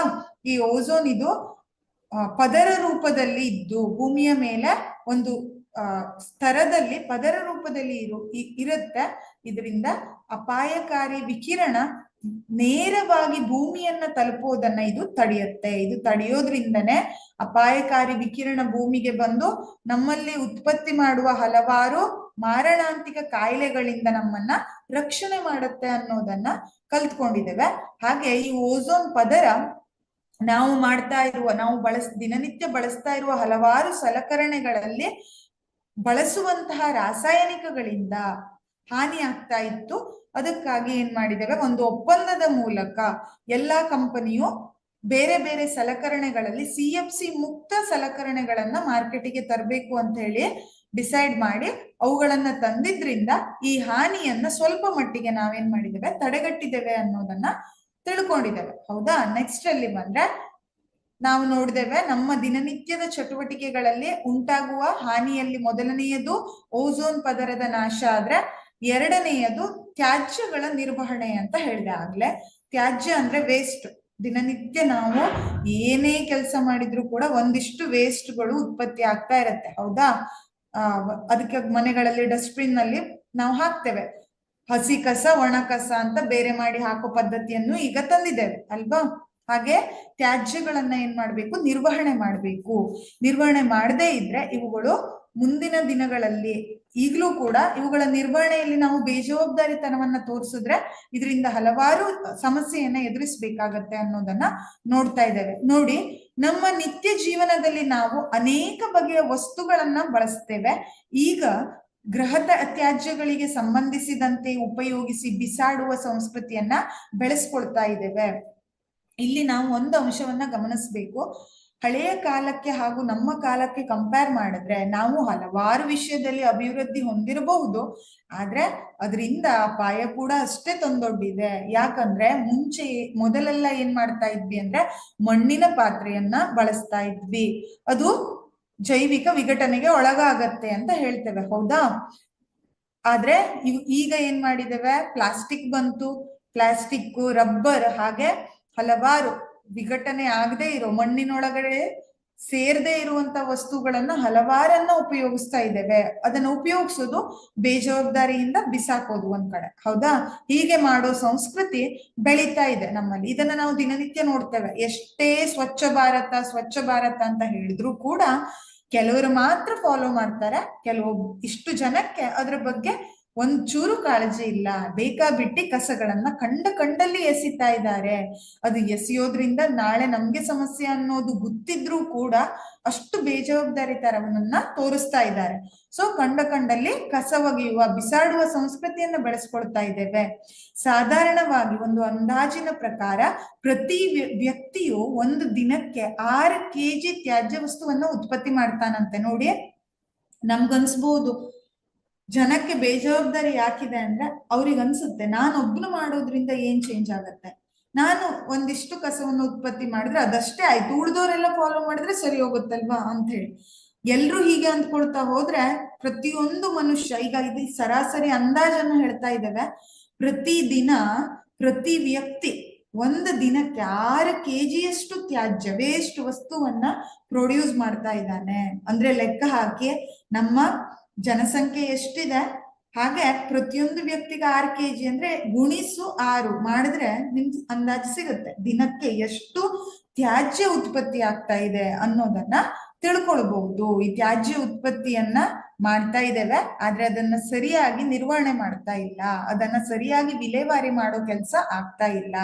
ಜನರಲ್ಲಿ ಎಷ್ಟು ತರದ ಜಾಗೃತಿ ಮೂಡಿಸಿದ್ರು ಕೂಡ ಅದನ್ನ ಫಾಲೋ ಮಾಡ್ತಾ ಇಲ್ಲ ಅನ್ನೋದನ್ನ ಕಾಣ್ತಾ ಇದ್ದೇವೆ. ಆಧುನಿಕ ನಾಗರಿಕತೆಯ ದೇಶಗಳಲ್ಲಿ ಪ್ರತಿ ವರ್ಷ ಬಿಲಿಯನ್ ಟನ್ ಗಟ್ಟಲೆ ಕ್ಯಾನ್ಗಳು, ಬಾಟಲ್ಗಳು ಹಾಗೆ ಪ್ಲಾಸ್ಟಿಕ್ ವಸ್ತುಗಳನ್ನ ಬಳಸಿ ಬಿಸಾಡ್ತಾ ಇದ್ದೇವೆ. ಹೌದು, ನೋಡ್ತಾ ಇರ್ಬೋದು, ಬಾಟಲ್ಗಳನ್ನ ಯೂಸ್ ಮಾಡ್ತೇವೆ, ವಾಟರ್ ಬಾಟಲ್ಗಳು, ಹೌದಾ? ಈಗ ಎಲ್ಲೋ ಹೋಗುವಾಗ ನೀರ್ ತಗೊಂಡು ಹೋಗೋ ಪದ್ಧತಿ ಅಂತೂ ಇಲ್ವೇ ಇಲ್ಲ ಬಿಡಿ. ಎಲ್ಲಾ ಕಡೆ ಅಂಗಡಿಗಳಿರುತ್ತೆ, ಒಂದು ಬಾಟ್ಲಿ ನೀರ್ ತಗೊಂಡು ಕುಡಿದು ಬಿಡೋದು. ಆ ಬಾಟಲು ಪ್ಲಾಸ್ಟಿಕ್ ಬಾಟಲ್ಲೇ ಆಗಿರುತ್ತೆ, ಹೌದಾ? ಬಿಸ್ಲರಿ ಬಾಟಲ್ಸ್ ಏನ್ ಬಳಸ್ತೇವೋ ಎಲ್ಲ ಪ್ಲಾಸ್ಟಿಕ್ ಬಾಟಲ್ಸ್ ಆಲ್ಮೋಸ್ಟ್. ಆ ಪ್ಲಾಸ್ಟಿಕ್ ಅನ್ನ ಬಳಸ್ತೇವೆ, ಕರೆಕ್ಟ್. ಅದನ್ನ ಏನ್ ಮಾಡ್ತೇವೆ ಅಂದ್ರೆ ನೀರ್ ಕುಡಿಯೋದು ಅಲ್ಲೇ ಬಿಸಾಡೋದು ಬಾಟಲ್ಸ್ ಅನ್ನ, ಹೌದಾ? ರೋಡಲ್ಲಿ ಡಸ್ಟ್ಬಿನ್ ಇದ್ರೂ ಕೂಡ ಹುಡ್ಕೊಂಡು ಹೋಗಿ ಹಾಕೋ ಕೆಲಸವನ್ನ ಮಾಡೋರು ತುಂಬಾ ಕಡಿಮೆ. ನಮ್ಗೇನಾಗ್ಬೇಕು, ಸಾರ್ವಜನಿಕ ಆಸ್ತಿ ಅಲ್ವಾ, ರೋಡ್ ಅನ್ನೋದು ನಮ್ಮ ಆಸ್ತಿನ, ನಮ್ಮನೆನ ಎಸೆಯೋದು ಹಾಗೆ ಬಿಸಾಡೋ ಕೆಲಸವನ್ನ ಮಾಡ್ತಾ ಇದ್ದೇವೆ. ಇದರಿಂದ ಕನಿಷ್ಠ ಅಂಶ ಮಾತ್ರ ಮರುಬಳಕೆ ಆಗ್ತಾ ಇದೆ. ಕೆಲವೊಂದಿಷ್ಟು ನಾವು ನ್ಯೂಸ್ ಪೇಪರ್ ಇರಬಹುದು, ಹಾಗೆ ಪೇಪರ್ ಲೋಟಗಳು ಬರುತ್ತೆ, ಆ ಲೋಟಗಳನ್ನ ಬಿಸಾಡಿದ್ರೆ ಅದನ್ನ ಮರುಬಳಕೆ ಮಾಡ್ಕೊಳ್ಬಹುದು. ಆದ್ರೆ ಪ್ಲಾಸ್ಟಿಕ್ ಇರಬಹುದು, ಪ್ಲಾಸ್ಟಿಕ್ ನಂತ ಕ್ಯಾನ್ಗಳು, ಹಾಗೆ ರಬ್ಬರ್ನ ಉತ್ಪನ್ನ ಇರಬಹುದು, ಅವುಗಳನ್ನೆಲ್ಲ, ಅಥವಾ ಪಾಲಿಥಿನ್ ಬ್ಯಾಗ್ಗಳು ಬರುತ್ತೆ, ಹೌದಾ? ಪ್ಲಾಸ್ಟಿಕ್ ಬ್ಯಾಗ್, ನೀವೇನ್ ತರಕಾರಿ ತರ್ತೀರಾ ಅದನ್ನು ಕೂಡ ಬಳಸಿದ್ರೆ ಅದು ಏನಾಗೋದಿಲ್ಲ, ಮಣ್ಣಿನಲ್ಲಿ ವಿಘಟನೆ ಆಗೋದಿಲ್ಲ, ಅದು ನೆಕ್ಸ್ಟ್ ಕರಗದೆ ಹಾಗೆ ಉಳ್ಕೊಳ್ಳುತ್ತೆ. ಅದನ್ನ ಮರುಬಳಕೆ ಮಾಡೋದಿಕ್ಕೆ ಸಾಧ್ಯ ಇಲ್ಲ. ಉಳಿದ ಬಹುಭಾಗಗಳನ್ನ ಸುಡಲಾಗತ್ತೆ. ಕೆಲವೊಂದು ಕಡೆ ಏನ್ ಮಾಡ್ತೇವೆ ನಾವು, ಕಸದ ರಾಶಿಯನ್ನ ಹಾಕಿ ಅದನ್ನ ಸುಡ್ತೇವೆ ಅಲ್ವಾ? ಇದು ಬಹಳ ಕಡೆ ನೋಡ್ಬಹುದು. ಕೆಲವರು ಇದಿಷ್ಟನ್ನಾದ್ರೂ ಮಾಡ್ತಾರೆ, ಸುಡೋ ಕೆಲ್ಸನಾದ್ರೂ ಮಾಡ್ತಾರೆ. ಕೆಲವೊಬ್ರು ತಮ್ಮ ಜಾಗ ಅಲ್ಲ, ಬೇರೆಯವರ ಜಾಗಕ್ಕೆ ಒಂದಿಷ್ಟು ಕಸವನ್ನ ತಮ್ಮ ಮನೆ ಕಸ ತಂದು ಎಸೆಯೋದು, ಅದು ಅತ್ಯಂತ ಬೇಜವಾಬ್ದಾರಿ ಕೆಲಸ ಅಂತ ಹೇಳ್ತೇವೆ. ಇನ್ನು ಕೆಲವರು ಇದ್ದಲ್ಲಿ ಬೆಟರ್ ಇದ್ದಾರೆ, ಅದನ್ನ ಏನ್ ಮಾಡ್ತಾರೆ ಅಂದ್ರೆ ಸುಟ್ಟು ಹಾಕ್ತಾರೆ ಒಂದ್ ಕಡೆ ರಾಶಿ ಕೊಟ್ಟು. ಬಟ್ ಸುಡೋದ್ರಿಂದನೂ ಕೂಡ ಕೆಲವೊಂದಿಷ್ಟು ದುಷ್ಪರಿಣಾಮ ಆಗತ್ತೆ. ಯಾಕಂದ್ರೆ ಅದು ಸುಡೋದ್ರಿಂದ ಅದರಿಂದ ಹೊಗೆ ಉತ್ಪತ್ತಿ ಆಯ್ತು, ಆ ಹೊಗೆಯಿಂದ ವಾಯು ಮಾಲಿನ್ಯ ಆಗತ್ತೆ, ಹೌದಾ?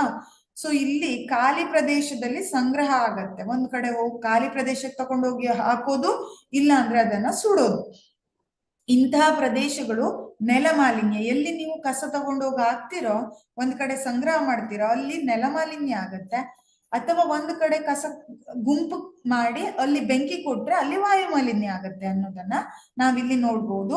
ಇವುಗಳ ಜೊತೆಗೆ ಹಾನಿಕಾರಕ ಕೀಟಗಳು, ಇಲಿಗಳು ಹಾಗೂ ಇನ್ನಿತರ ಪೀಡಕಗಳಿಗೆ ಸಂತಾನೋತ್ಪತ್ತಿಯ ಕೇಂದ್ರವಾಗತ್ತೆ. ಬೇಡದೇ ಇರುವ ಉತ್ಪತ್ತಿ ಆಗ್ತಾ ಹೋಗುತ್ತೆ. ಇಲಿಗಳಿರ್ಬಹುದು, ಹಾಗೆ ಕ್ರಿಮಿಕೀಟಗಳು, ವಿಷ ಜಂತುಗಳಿಗೆ ಅದು ಒಂದು ಆವಾಸ ಸ್ಥಾನ ಅಂತ ಹೇಳ್ತೇವೆ. ನೀವು ನೋಡಿರ್ಬಹುದು, ಆಲ್ಮೋಸ್ಟ್ ನೀವು ಎಲ್ಲ ಕಸದ ರಾಶಿ ಇಡ್ತೀರೋ ಅಲ್ಲಿ ಇಲಿಗಳು ಜಾಸ್ತಿ ಅಲ್ವಾ. ಮನೆಯಲ್ಲೇ ನೋಡಿ ನೀವು, ಎಲ್ಲಾದ್ರೂ ಔಟರ್ ಅಂದ್ರೆ ಹೊರಗಡೆ ಪ್ರದೇಶದಲ್ಲಿ ಒಂದಿಷ್ಟು ಕಸದ ಡಬ್ಬಿಲಿ ಒಂದಿಷ್ಟು ಕಸ ಹಾಕಿ ಇಡಿ. ಕೆಲವೊಂದ್ಸಲ ರಾತ್ರಿಯಿಂದ ಬೆಳಗ್ಗೆ ಎದ್ದು ನೋಡಿದ್ರೆ ಬೆಳಗ್ಗೆ ಆಗೋ ತನಕ ಆ ಕಸಗಳೆಲ್ಲ ಚಲ್ಲಪಿಲ್ಲಿ ಆಗಿರತ್ತೆ ಅಲ್ವಾ. ಮಾಡೋರು ಯಾರು? ಇಲಿಗಳು.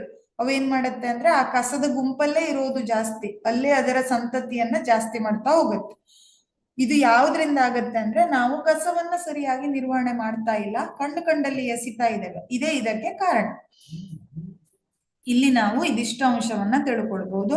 ನೆಕ್ಸ್ಟ್ ಅಲ್ಲಿ ನಾವು ಕಲ್ಲಿದ್ದಲನ್ನ ತಿಂದು ಶಕ್ತಿ ಪಡೆಯೋದಿಕ್ಕೆ ಸಾಧ್ಯನಾ ಅಂತ ಕೇಳಿದ್ರೆ, ನೋಡಿ ನಮ್ಮ ದೇಹದಲ್ಲಿ ಪ್ರತಿಯೊಂದು ತರದ ಆಹಾರ ನಾವು ಸೇವನೆ ಮಾಡಿದ್ರು ಕೂಡ ಅದು ಬೇರೆ ಬೇರೆ ರೀತಿಯ ಕಿಣ್ವಗಳಿಂದ ಜೀರ್ಣಿಸಲ್ಪಡುತ್ತೆ ಅನ್ನೋದನ್ನ ಜೀರ್ಣಕ್ರಿಯೆ ಅಧ್ಯಾಯದಲ್ಲಿ ಕಲ್ತಿದ್ದೀರಾ ನೀವು, ಹೌದಾ. ಜೀರ್ಣಕ್ರಿಯೆ ಅಧ್ಯಾಯದಲ್ಲಿ ಮನುಷ್ಯನಲ್ಲಿ ಜೀರ್ಣ ಹೇಗಾಗತ್ತೆ, ಅವನು ತಿಂದಿರುವ ಆಹಾರವು ಹಲವಾರು ಕಿಣ್ವಗಳಿಂದ ಜೀರ್ಣಿಸಲ್ಪಡುತ್ತೆ. ಇಲ್ಲೂ ಕೂಡ ಒಂದೇ ಕಿಣ್ವದಿಂದ ಎಲ್ಲ ಆಹಾರ ಜೀರ್ಣ ಆಗೋದಿಲ್ಲ. ಪ್ರತಿಯೊಂದು ಆಹಾರವು ಬೇರೆ ಬೇರೆ ಕಿಣ್ವಗಳ ಮೂಲಕ ಜೀರ್ಣಿಸಲ್ಪಡುತ್ತೆ. ಕಿಣ್ವಗಳು ತಮ್ಮ ಕಾರ್ಯದಲ್ಲಿ ನಿರ್ದಿಷ್ಟವಾಗಿರುತ್ತೆ. ಅವು ಪರ್ಟಿಕ್ಯುಲರ್ ಆಗಿ ಈ ಆಹಾರವನ್ನ ಇದೇ ಕಿಣ್ವ ಜೀರ್ಣ ಮಾಡ್ಬೇಕು ಅನ್ನೋದು ಅವುಗಳಿಗೂ ಕೂಡ ಒಂಥರ ಟೈಮ್ ಟೇಬಲ್ ತರಾನೇ, ಹೌದಾ. ಅದನ್ನ ಫಾಲೋ ಮಾಡುತ್ತೆ ಅದು. ನೀವು ಯಾವ ಆಹಾರ ತಿಂದ್ರು ಯಾವುದೇ ಕಿಣ್ವವು ಅಥವಾ ಎಲ್ಲಾ ತರದ ಆಹಾರವನ್ನ ಒಂದೇ ತರದ ಕಿಣ್ವಗಳು ಏನ್ ಮಾಡೋದಿಲ್ಲ, ಅವುಗಳನ್ನ ಜೀರ್ಣ ಮಾಡೋದಿಲ್ಲ. ಬೇರೆ ಬೇರೆ ಆಹಾರವನ್ನ ಜೀರ್ಣ ಮಾಡೋದಿಕ್ಕೆ ಬೇರೆ ಬೇರೆ ಕಿಣ್ವಗಳಿರುತ್ತೆ. ನಿರ್ದಿಷ್ಟ ವಸ್ತುಗಳ ವಿಘಟನೆಗಾಗಿ ನಿರ್ದಿಷ್ಟ ಕಿಣ್ವಗಳ ಅಗತ್ಯ ಇದೆ. ನಮ್ಮ ದೇಹದಲ್ಲಿ ಕಲ್ಲಿದ್ದಲನ್ನ ಜೀರ್ಣ ಮಾಡೋ ಕಿಣ್ವಗಳಿಲ್ಲ. ಇದನ್ನ ಯಾಕೆ ಹೇಳ್ತಾ ಇದ್ದೇವೆ ಅಂದ್ರೆ, ಇಲ್ಲೂ ಕೂಡ ಜೈವಿಕ ವಿಘಟನೆಗೆ ಅಂತೇಳಿ ಒಂದಿಷ್ಟು ವಿಘಟಕಗಳು ಇದಾವೆ. ಅವುಗಳು ಮಾತ್ರ ವಿಘಟನೆಯನ್ನ ಮಾಡತ್ತೆ. ಬೇರೆ ಎಲ್ಲ ಜೀವಿಗಳಿಂದ ಕಸವನ್ನ ವಿಘಟನೆ ಮಾಡೋದಿಕ್ಕೆ ಸಾಧ್ಯ ಇಲ್ಲ ಅನ್ನೋದನ್ನ ತಿಳ್ಕೊಳ್ಬಹುದು. ನೆಕ್ಸ್ಟ್ ಅಲ್ಲಿ ಬಂದ್ರೆ ಕೊಳೆತಿನಿಗಳು. ಹೆಸರೇ ಹೇಳ್ತಾ ಇದೆ, ಕೊಳೆತಿರುವ ವಸ್ತುವನ್ನ ತಿನ್ನತ್ತೆ ಇದು. ಅದಕ್ಕಾಗಿ ಇವುಗಳನ್ನ ಕೊಳೆತಿನಿ ಅಂತ ಹೇಳ್ತೇವೆ. ಸತ್ತ ಜೀವಿಗಳಿಂದ ಪೋಷಕಾಂಶವನ್ನ ಪಡ್ಕೊಂಡು ಯಾವ ಜೀವಿ ಬೆಳೆಯುತ್ತೋ ಅದನ್ನ ಕೊಳೆತಿನಿ ಅಂತ ಕರಿತೇವೆ. ಎಲ್ಲಿ ಕೊಳೆತ ಪದಾರ್ಥ ಇರುತ್ತೋ ಅಲ್ಲಿ ಕೊಳೆತಿನಿಗಳನ್ನ ಕಾಣುತ್ತೇವೆ. ಫಾರ್ ಎಕ್ಸಾಂಪಲ್ ಈಸ್ಟ್ ಇರ್ಬೋದು, ಹಾಗೆ ಅಣಬೆ ಅಂತ ಹೇಳ್ತೇವೆ ನೀವು, ಹೌದಾ. ಅಣಬೆಯು ಕೂಡ ಕೊಳೆತಿನಿಗಳಲ್ಲೇ ಬರುತ್ತೆ. ಕೊಳೆತ ಜಾಗದಲ್ಲೇ ಅದು ಉದ್ಭವ ಆಗತ್ತೆ. ನೋಡಿರ್ಬಹುದು, ಮರದ ದಿಂಬಿಗಳು ಬೇಡ ಅಂತ ವೇಸ್ಟ್ ಬಿಸಾಕಿರೋ ದಿಂಬಿಗಳು ಕೊಳಿತಾ ಹೋದಂಗೆ ಅವುಗಳಲ್ಲಿ ಅಣಬೆಗಳು ಉತ್ಪತ್ತಿ ಆಗ್ತಾ ಹೋಗುತ್ತೆ, ಹೌದಾ. ಹಾಗೆ ಈಸ್ಟ್ ಅನ್ನು ಕೂಡ ನಾವು ಇದೇ ತರದ ಜಾಗದಲ್ಲೇ ನೋಡ್ತೇವೆ. ಇವುಗಳೆಲ್ಲ ಕೊಳೆತಿನಿಗಳ ಗುಂಪಿಗೆ ಬರುತ್ತೆ. ಸತ್ತ ಜೀವಿಗಳಿಂದ ಪೋಷಕಾಂಶವನ್ನ ಪಡ್ಕೊಂಡು ಯಾವ ಜೀವಿ ಬೆಳೆಯುತ್ತೋ ಅದನ್ನೆಲ್ಲ ನಾವು ಕೊಳೆತಿನಿ ಅಂತ ಕರಿತೇವೆ. ಉದಾಹರಣೆಗೆ ಈಸ್ಟ್ ಮತ್ತೆ ಅಣಬೆಗಳು, ಇವುಗಳು ಕೊಳೆತಿನಿಗಳ ಗುಂಪಿಗೆ ಬರುತ್ತೆ.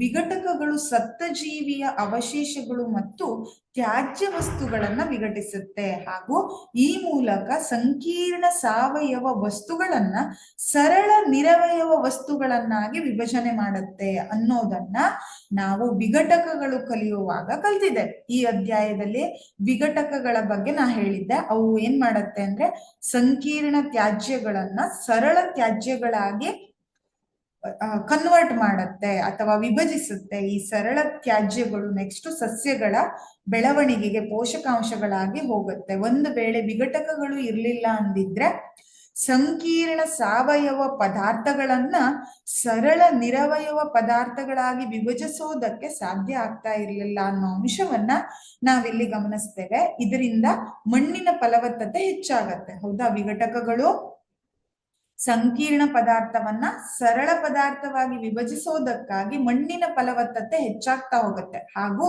ಜೀವಿಗೋಳದಲ್ಲಿ ವಸ್ತುಗಳ ಮರುಚಕ್ರೀಕರಣಕ್ಕೆ ಸಾಧ್ಯವಾಗತ್ತೆ.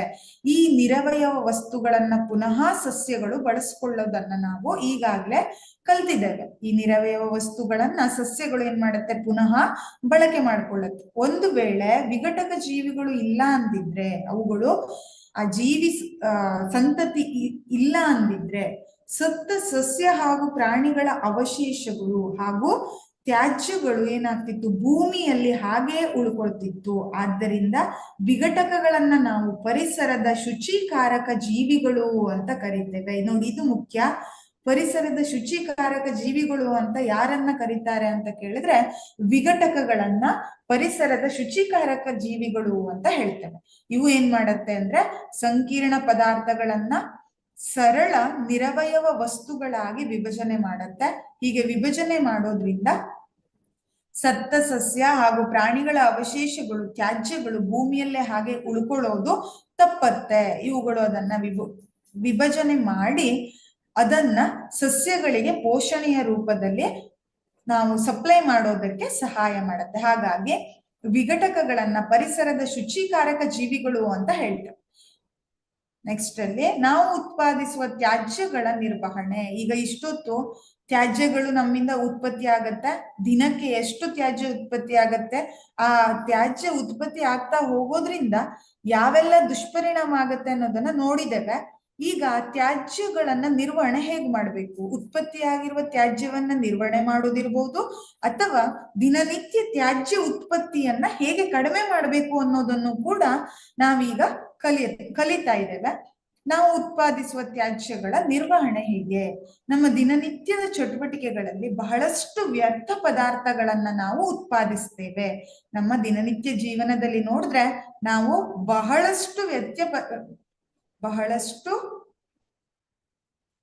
ವ್ಯರ್ಥ ಪದಾರ್ಥವನ್ನ ಉತ್ಪಾದಿಸ್ತಾ ಇದ್ದೇವೆ.